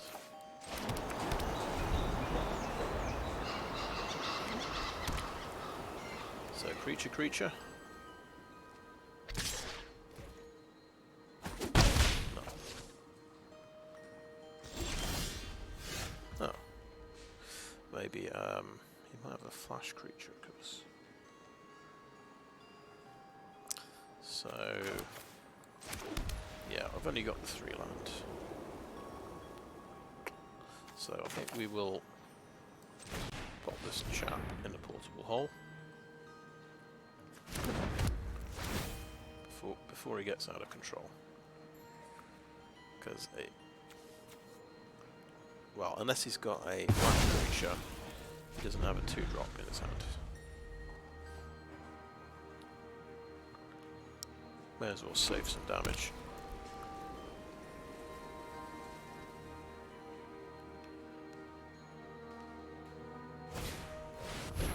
Skyclave Apparition taking out my portable hole.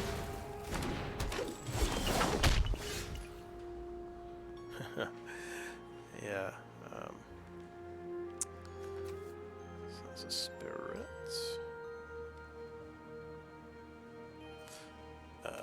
We have to play this as a land, sadly. I could banishing verse right away, but I think I'll play the Circuit Mender.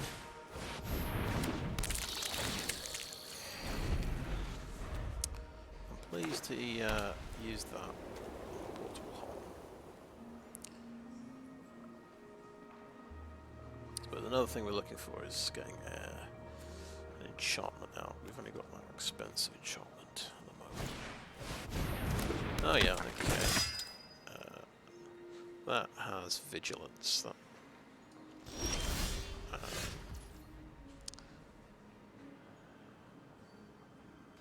can't cast Assassin's Ink.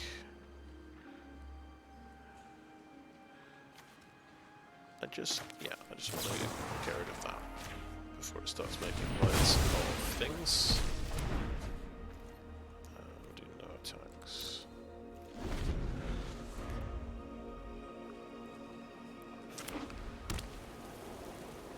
So again, 27 land deck, and the White Weenie deck is 2 land ahead of me. Yes, that's a good one. So that makes a lot of stuff. That makes... Oh, that makes flyers, that one. Oh, that's terrifying.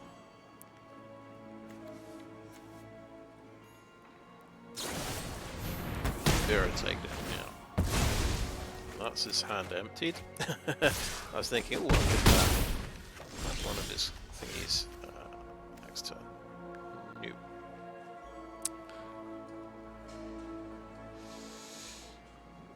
Right, so if you knock out the apparition, I actually get a 1/1 creature to block with, which is good, I suppose.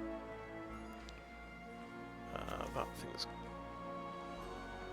Yeah, no, I do. I was thinking I don't get a...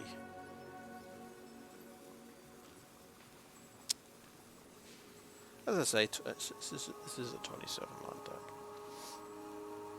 So I've gone through 13 cards and got 3 land, which is unfortunate. This also gives me a 1/1 creature to block with. Yeah, let's do that. Let's do that, because I can actually get an enchantment and a creature and an artifact out. It's just we might die before we can even do that.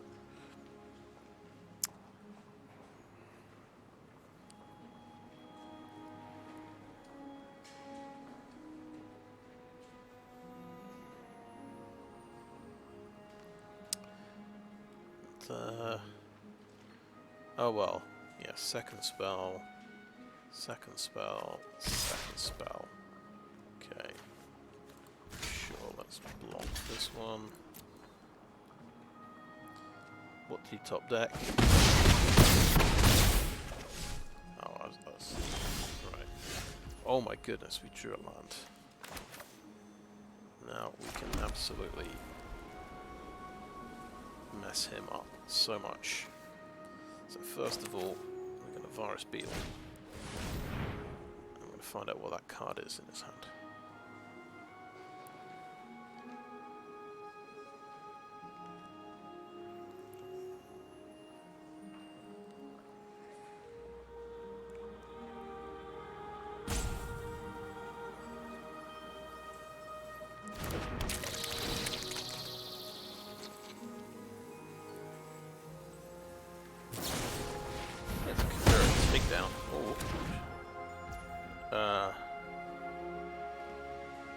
That's interesting. He was allowed to do that. I guess it was in... No, it had already entered the battlefield. No, that makes sense. Anyway, I'm facing 8 damage. So I think the only thing to do is pop this one, because that's the most damage. We get a 1/1. Another 1/1. So we can double block something.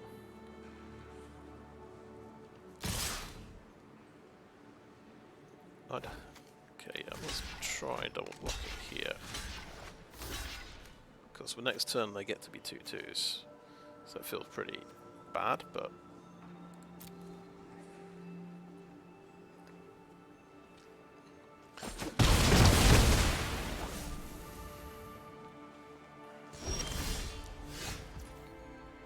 Okay, we've... Right. We can get an artifact.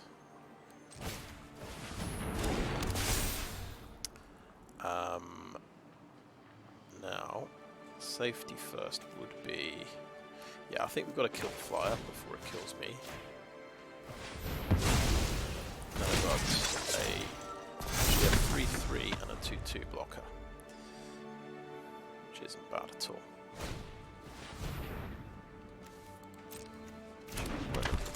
First strike. One disturb. Okay.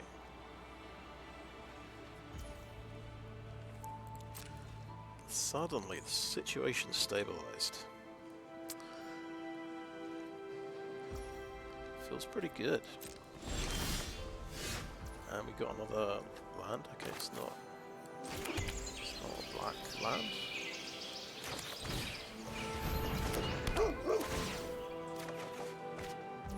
Ooh, some life points. Yes, please.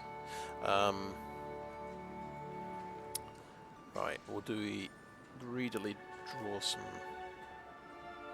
cards with a bank buster? That's the question. Has he got a way of pushing through a big bunch of damage? I think I'm going to take the risk. I might even start swinging in with my samurai.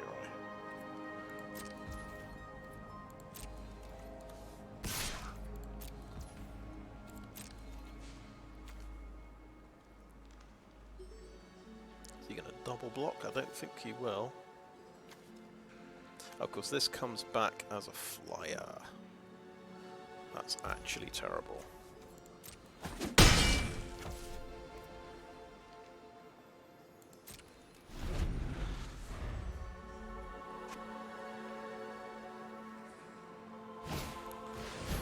Oh, this thing, yeah, so...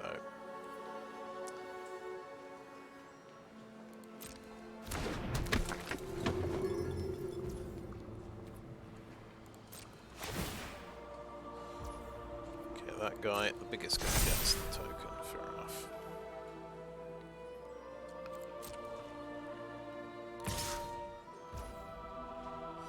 Okay, you've got one card in hand.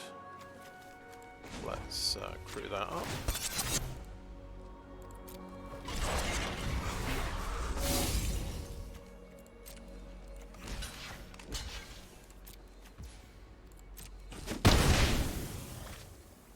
It was not a combat trick. Yeah. Right, we need to draw a card off this as well. Oh, it is the swamp we wanted, yes. That is excellent, okay.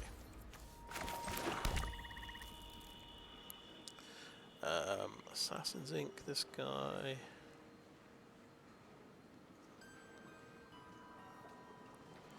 Yep. Yep.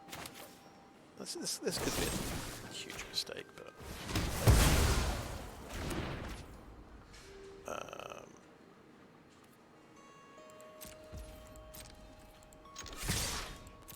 all those...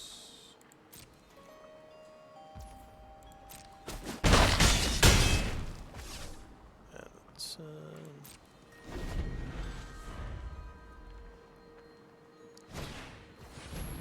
okay, yeah, that guy.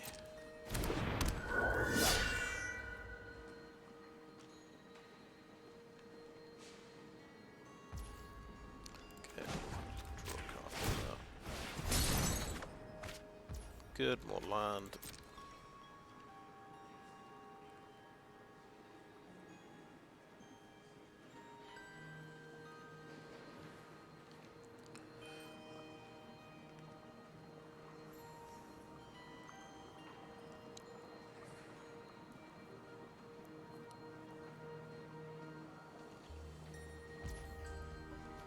Okay, my turn. Go for that one. I feel like we definitely should play that. Whilst, yeah, swinging with everything.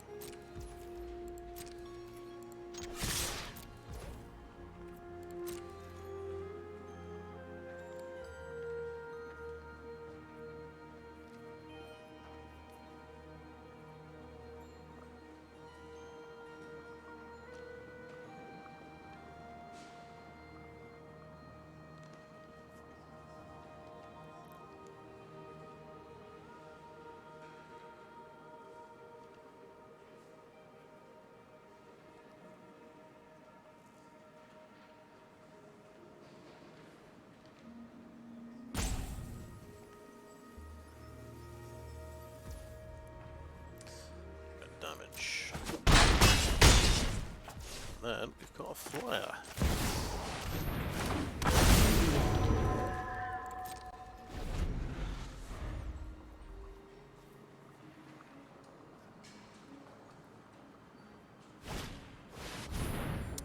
Okay. Yeah.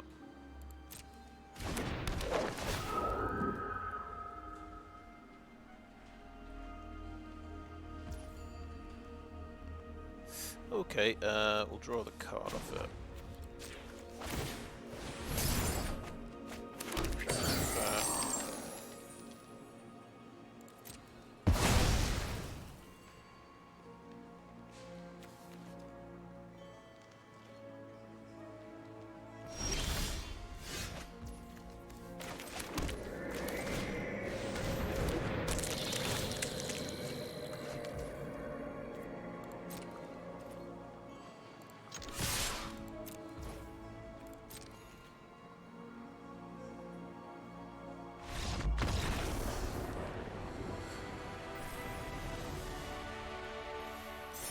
Neat. So close now.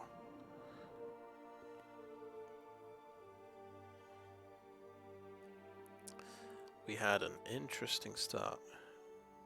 Stuck on 3 land for quite a while. We were on 3 and he was on 5 land. I think once we got to 4 land, and we could start casting a couple of spells a turn, we could turn things around. Bit too close for comfort though.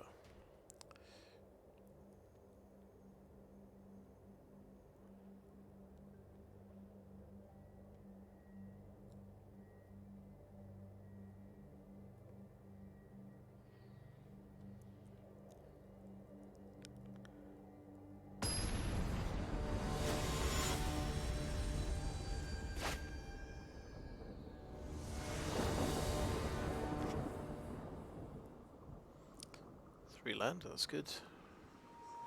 Black and white, and got an Eiganjo.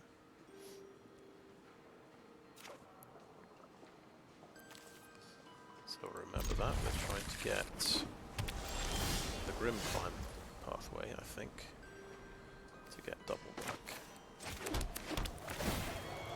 Okay, we're up against blue. Blue and black, okay. He has foretold something. What do we know? What could that be?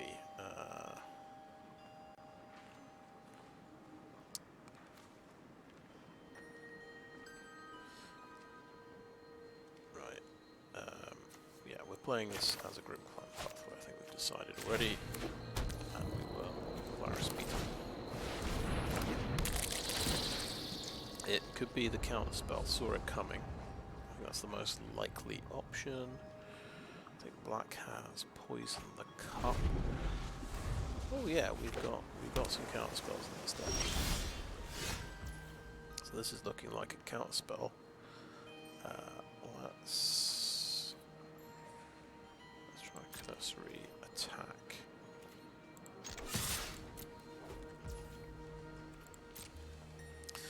So I think there's no need to risk restoration of Eiganjo. I think play a circuit mender. Okay, you know he's gonna behold the monsters. That's the other thing you've got.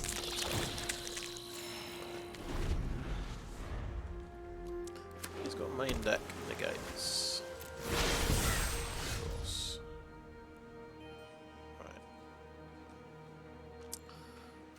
Just swing in, see what happens.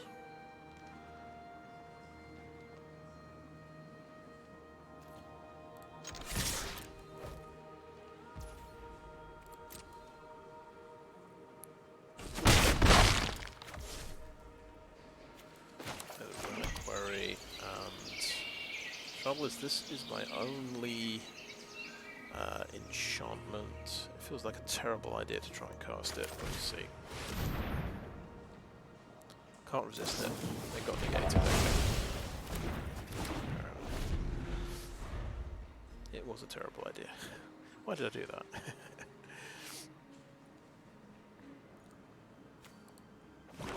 2 negates out.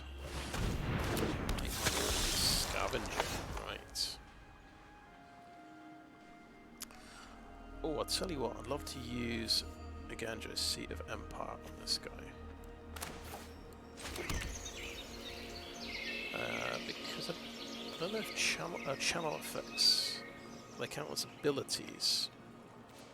Most counter spells don't counter abilities. Okay, so this thing, flying, death touch, lifelink.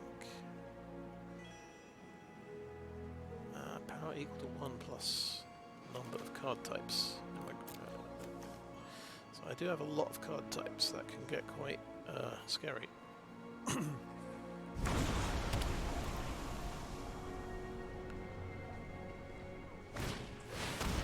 Jace Mirror Mage, okay.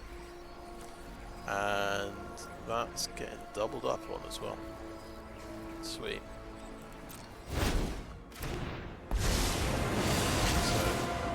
So, need to loyalty protect is as many one. people as possible. He's a little bit like the new Nixilis. Where's the Planeswalker. next puzzle? Scry. Ah, here's a new piece to the puzzle.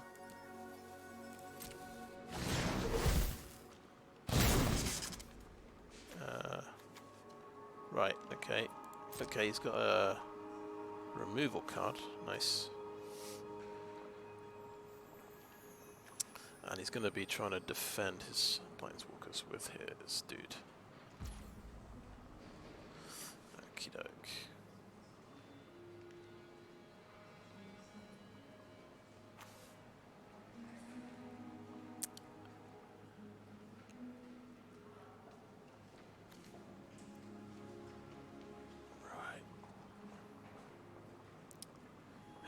Just confused and trying to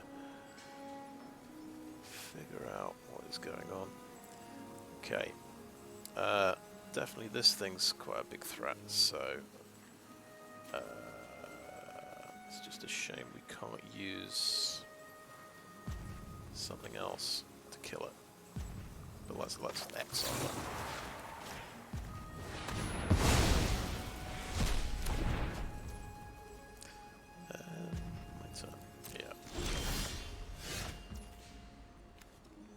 Okay, we can definitely kill.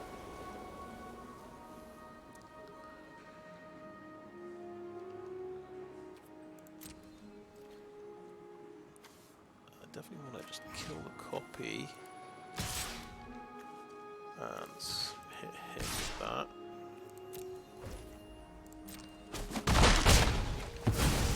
It's good to learn from your failures. Just assassinating that before he gets Failure value out is of an it. Unexpected variable.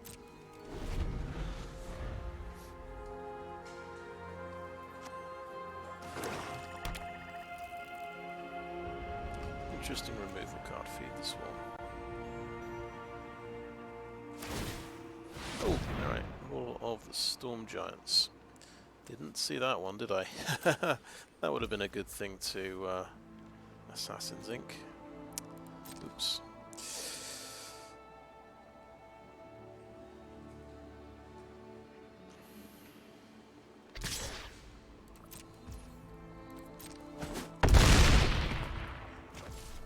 Okay, I better sack this for one card.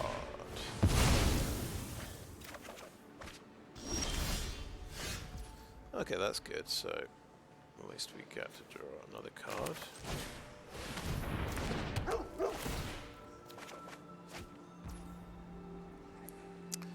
And then we can get 2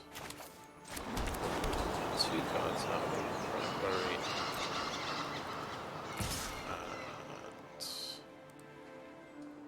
attack with one of my guys. So the Forest Beetle can chomp block. This guy doesn't have trample, does he? Which is quite handy. No, Jin Gitaxis, right. Kind of bad news, really. Really bad news.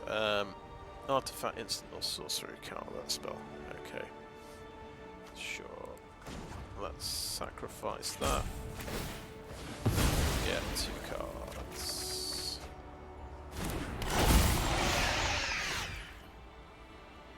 Interesting. Is he an artifact?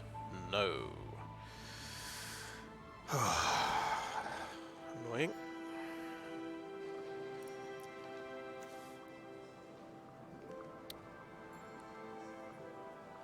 So I can sneak out a Bankbuster if I play a Virus Beetle first.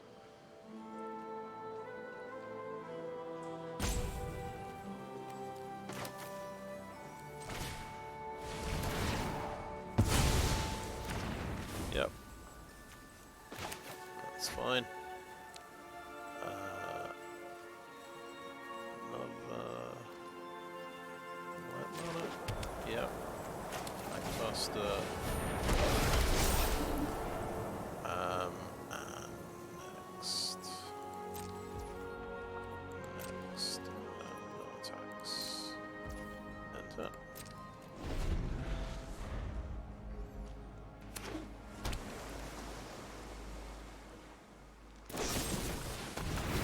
Yeah, he does have poison in the cup. Well, there you go.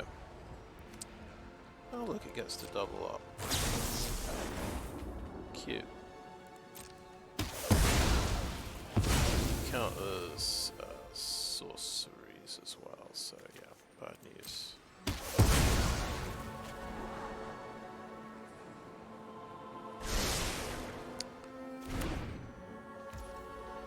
Okay, a lot of scrying in this deck is quite interesting.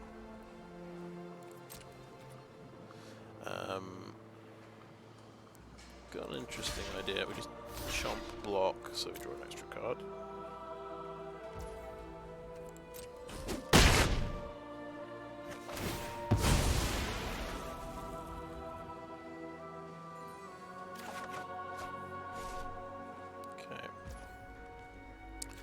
Draw a card with that.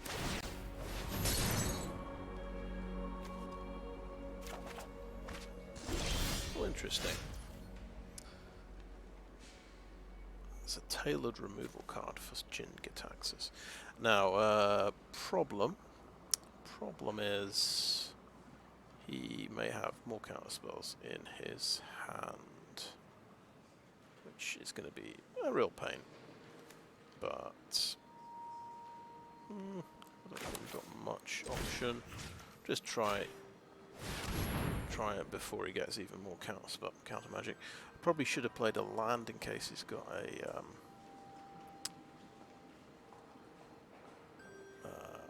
some kind of power sink effect. Oh, maybe it's going to work. Sweet. Yeah, it's our lucky day. I'm sure he's got another one.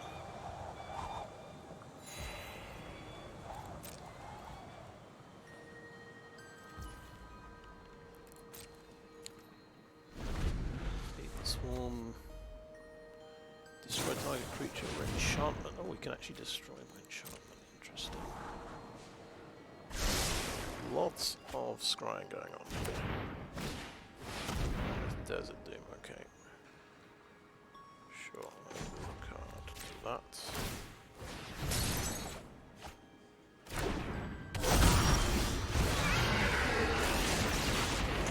Hopefully he's got 4 toughness. No.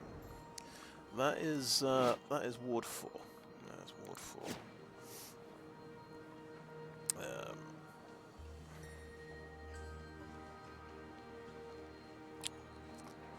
Right. I've not used my treasure. Yeah, it's kind of interesting.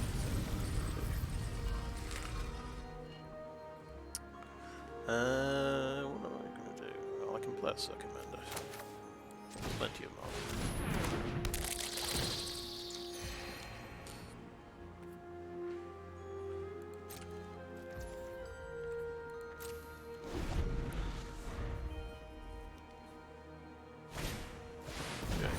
Sure.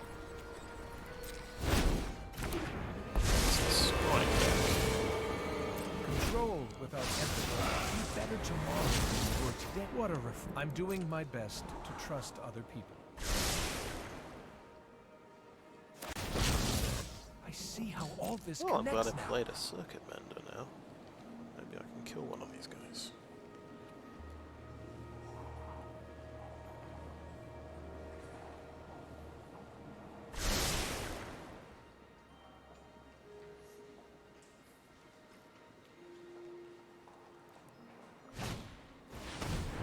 Okay. Well, that's his card used. It's pretty cool. It's good news for me. Cool. That's what we like to see. Oh man. Just to draw cards. Okay, right. I'll draw a card as well.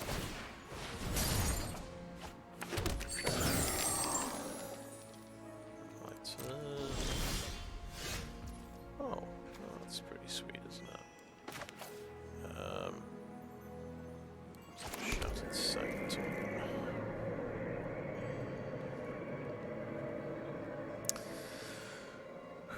Right, I think we'll start with... Should we start with the Virus Beetle? Okay, Assassin's Ink. We've got to remember, reserve that for Hall of Storm Giants. But I'm going to open up with a banishing slash on this guy. He's gone. Good. I'm going to play the Virus Beetle.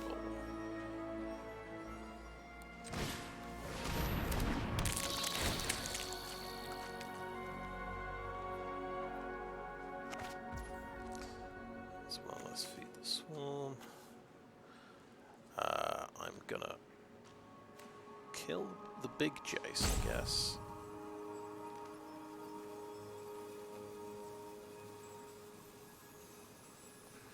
So let's Bankbuster, Crew 3.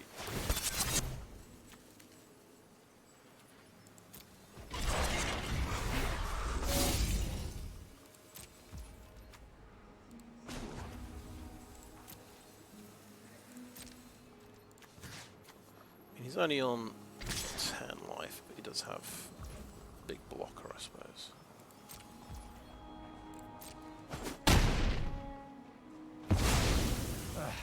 Well, I'm utterly vexed. That's cool. Right, so let's turn that.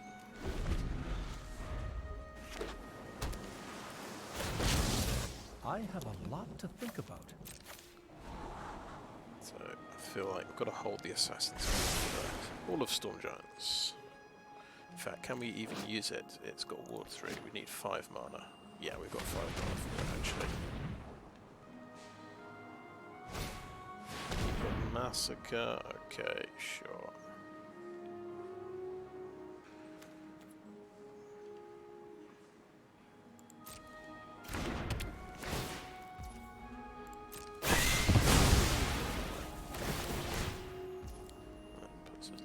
Up a bit. Down to 1 card. What's it? Ooh. Kelpie Guide. Okay. Nice. Nice little dude.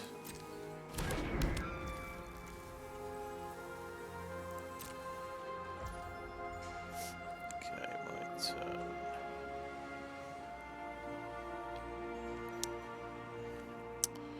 So. Yeah, my turn. No need to assist, I think. Oh, Field of Ruin. Boom. Perfect. Perfect. Kill that.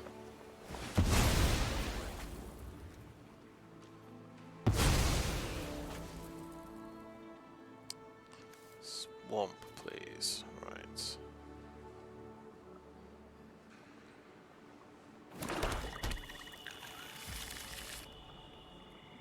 And for some reason I was thinking I had a way of activating this guy, but that's not true. Right, so since we've killed that, I think we Assassin's Ink this guy. And others I should do better. Next. And turn. Another Hall of Storm Giants. Nice. Nice top deck.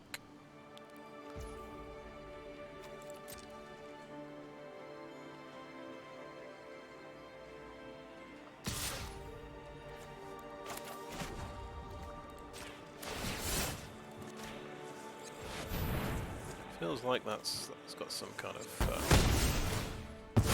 to it, right?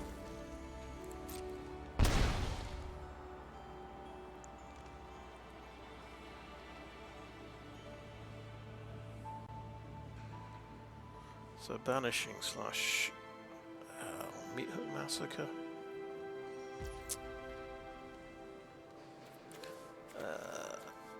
Yeah, we need 4 mana to scry with that. We need to like, keep on up for that, I think. Oh well, that's easy, isn't it? Yes.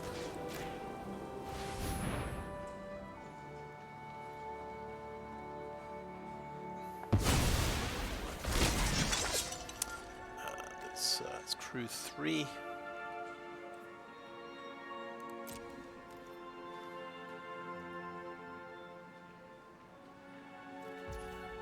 And so.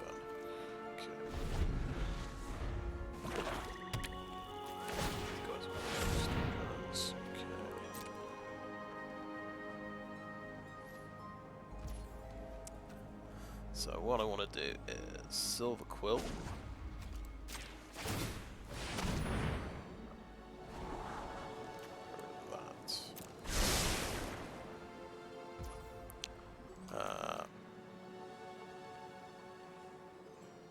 Balance to attackers. So I don't think there is.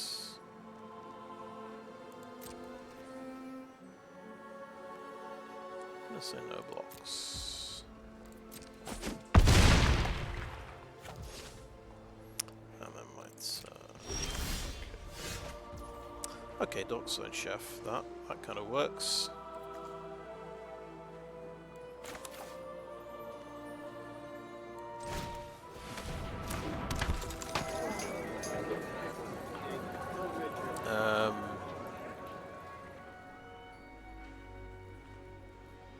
Pretty sweet, in fact. No, we're not going to tap out to crew this. I think we use this vigilance to get some cheap attacks in.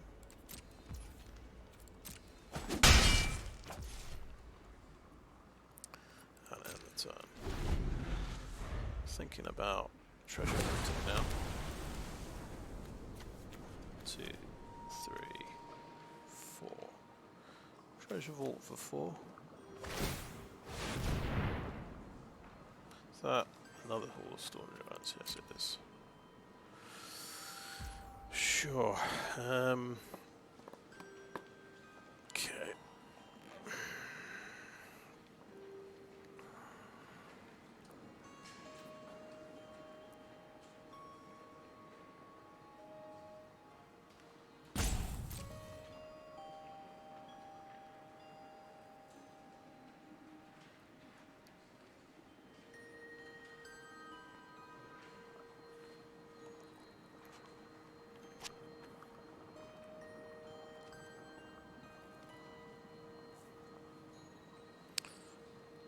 I'm only playing 2 Field Rune in the deck. Oh, maybe I should be playing 4.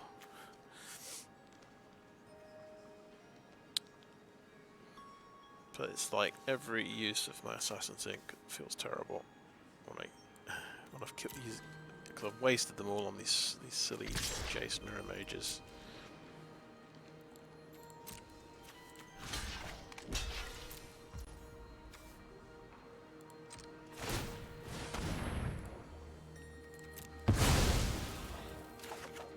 Oh, that's a good one. That's a good one. Okay. Okay. 1, 2, 3. Okay, let's just make 3 tokens. That seems cool.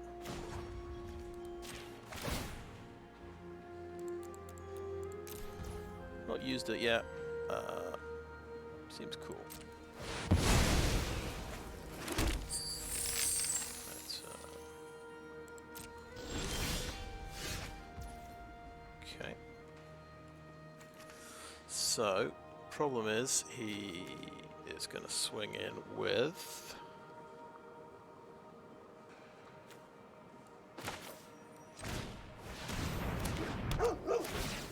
potentially 2. Okay,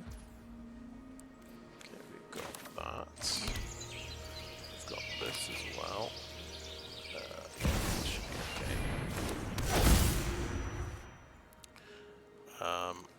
Now, we can bring out Field of Ruin to kill one of them. Right.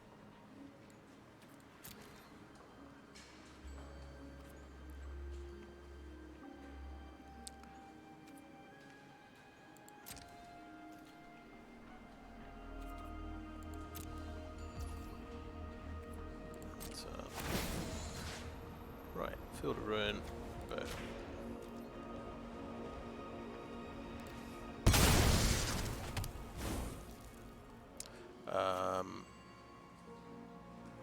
So, to Field of Ruin that, it costs me... I will need 6 untapped mana. He needs 6, 12, 14 mana to do both. 5, 8, 11, 13. Oh.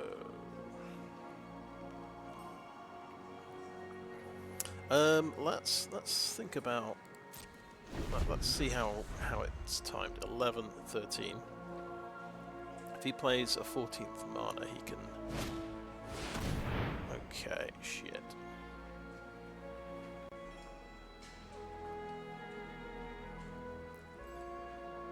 Okay. So we might have to pay... how much? 3, 4, 5, 6.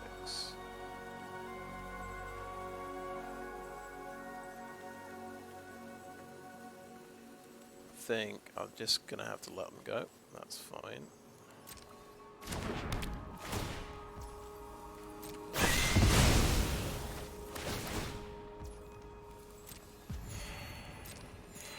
Meat Hook Massacre number 3, I think, isn't it?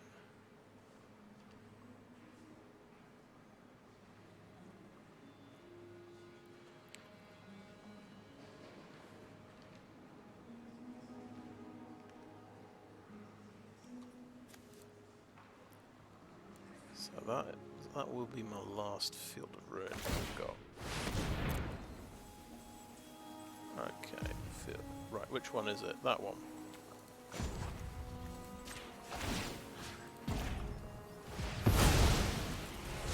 I've got the right one. It looked like the arrow was pointing to that one.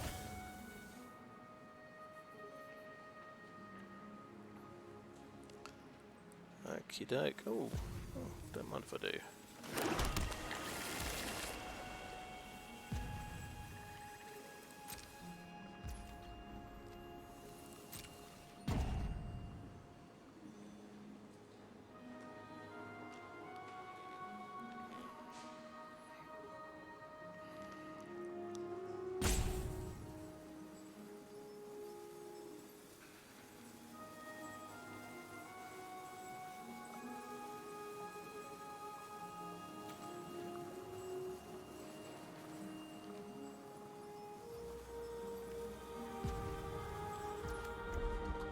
Okay, pop it. Some cards. Okay, sure. Yeah. Lots of things that don't work against mines. This works to get me a blocker.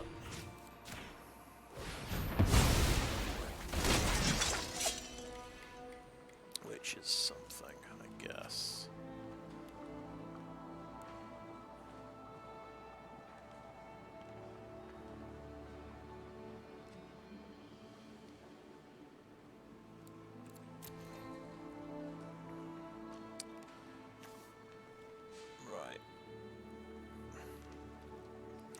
we bring back what that's good?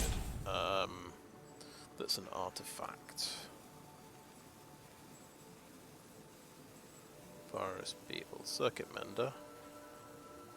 Circuit Mender's a good blocker.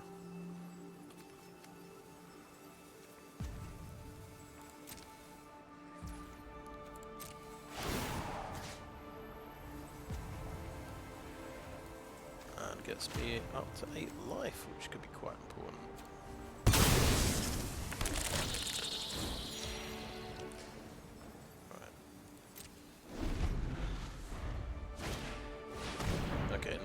Eiganjo with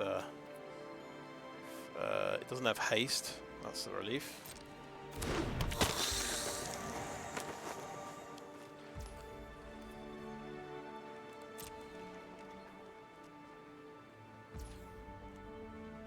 Okay.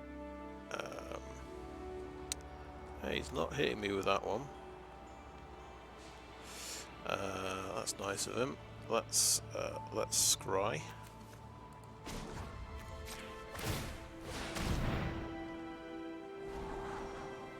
Okay, that's a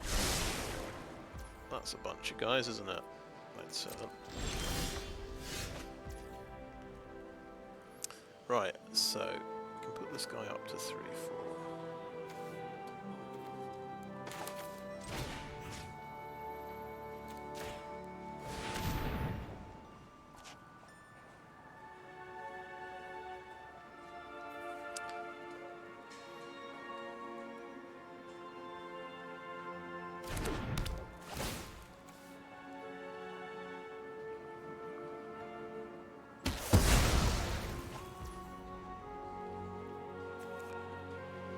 And he can do this on the defense. He's given up. Did I just get to plat after that epic game? I think I did.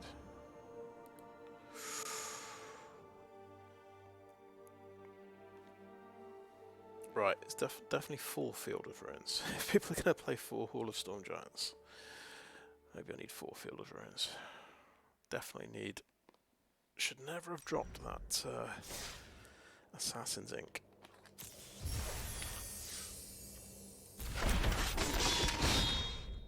Right. Berserkers, lovely. Right, we should get the final orb we need. With any luck. Let's have a little review of the deck. We might make a couple of changes.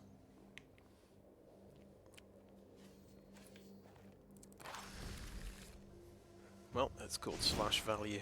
We got a lot of value today, I think.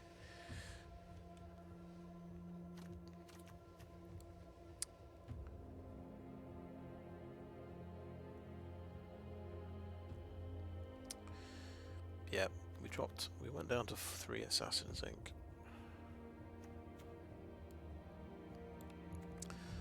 Oh, we've actually used Treasure Vault now for the first time. And it was okay. It was just okay. But I think the main use of it is an artifact land. So it just gets to be a land, gets to be an artifact. It's quite handy for my deck.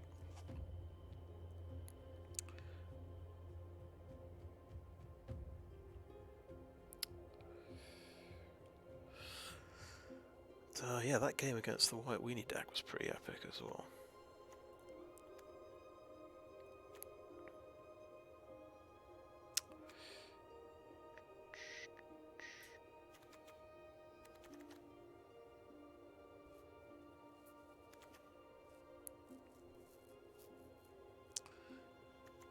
I was looking at the candle trap in my hand. I was thinking, right,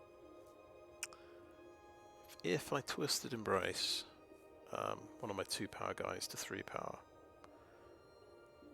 I'm going to have a 2 power, 3 power, and a 4 power when I crew my Bankbuster. So I will be able to exile the next creature with Candle Trap. but I had to Twisted Embrace to kill that creature. But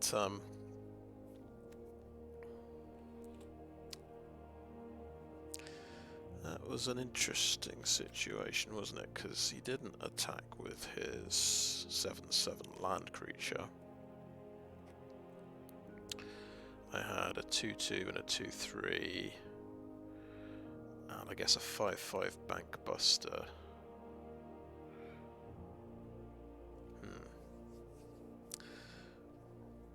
He maybe thought I had instant removal in my hand. But yeah, this is definitely a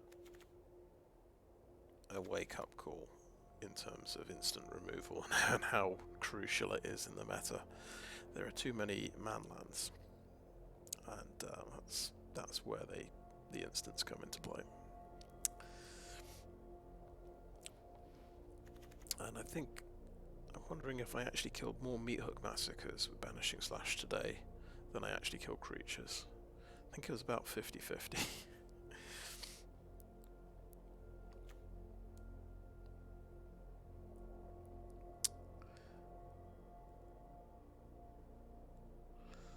Still on. I did it. I'm not quite sure. I think I lost the first 2 games, didn't I? Not sure if... Yeah, well, Treasure Vault, the reason it's in there is only because it's an artifact land, and you can maybe make treasure tokens and sack them to Spirit Sister's Call. Which could be cool. But... yeah, it's definitely worth a try. I don't know if it's worth a wildcard, but that's what I wildcarded today.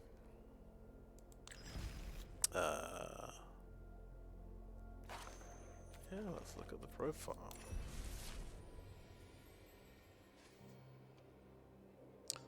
Platinum tier 4. So last time I made it, probably was 2019 when I was last playing Constructed, and I played a mono red deck to Plat 4.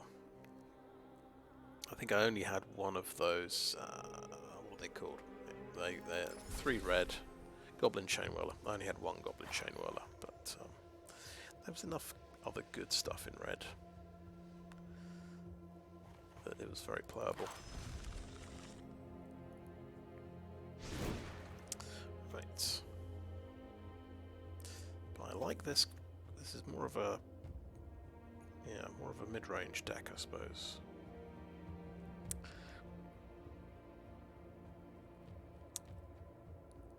Really feels like you're playing Magic with this kind of deck. But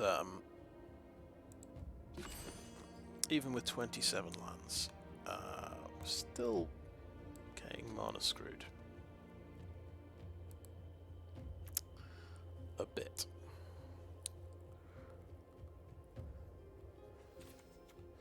So we used to run, look up sagas. I did run Era of Enlightenment to give me some scrying. But I have dropped that. In theory, that helps you avoid getting mana screwed. I was considering a life gain version of the deck with the Cleric class. You can run Era of Enlightenment, Akiba Reckoner Raid, Life of Toshiro Umezawa. All of these sagas have life gain options. In fact, these have got the first 2 steps you can gain life. And trigger the Cleric class. And that has 1.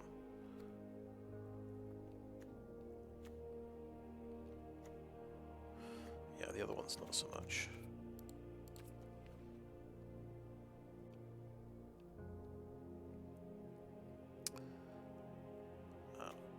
Very tempting. I've actually got 4 of these Satsuki, the Living Law. Very tempting to throw some green in there and play this guy with a bunch of sagas.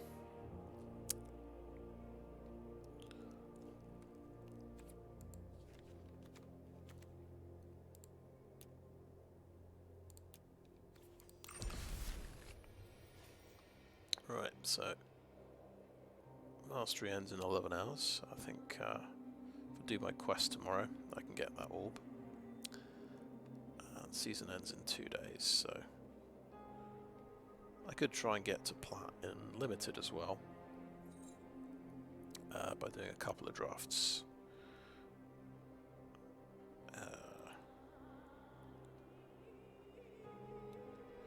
If I've got time. But what I'm tempted to do is spend the wildcards I was talking about. So that would be 2 Meathook Massacre, 1 Cave of the Frost Dragon, and 1 Hive of the Eye Tyrant. And add those to the deck. I think the plan was I'll just drop 2 Spirited Companions and put in 2 Meathook Massacres.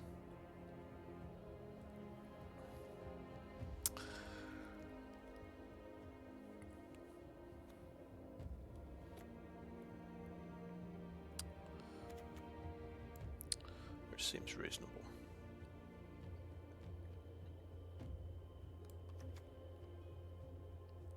I think I'm pretty tight on the sources of white and black mana.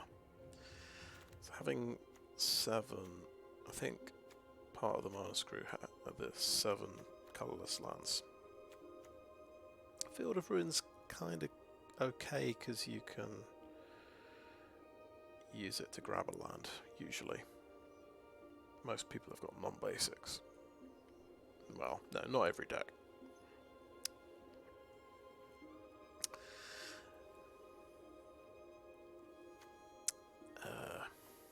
Yeah, so if you count the different sources I've got, so there's 13 of these multi-lands.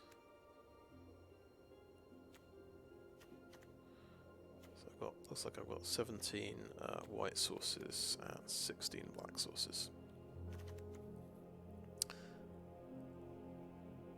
So it probably should be 18 of each to be a bit more consistent, I think. I think that's what you're supposed to run with a 2 white spell like this one. But also, of course, I'm trying to get an artifact out and an enchantment, and I've only got 12 of each. I think maybe I should be running 13 of each.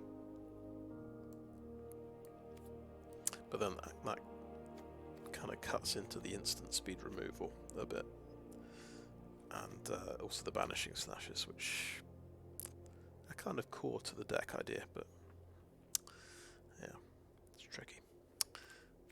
Anyway, I think that's been a pretty decent video. Thanks for watching.